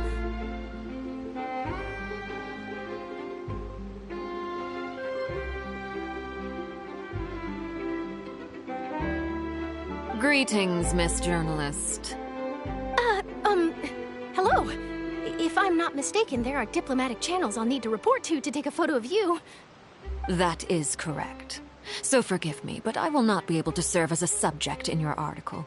However, feel free to write as much as you'd like about our dear magicians, and I will. The sea breeze is quite pleasant.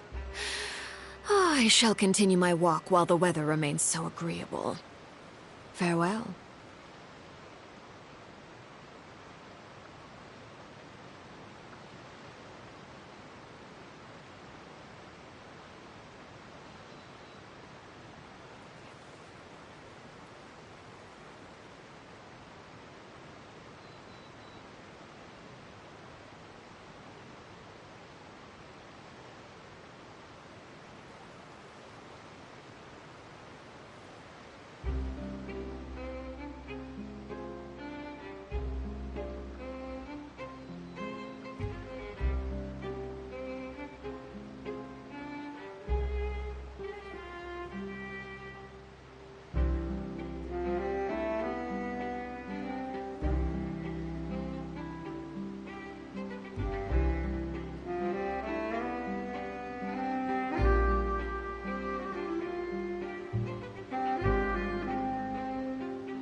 Farewell, Father.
Oh, she has such an intimidating presence.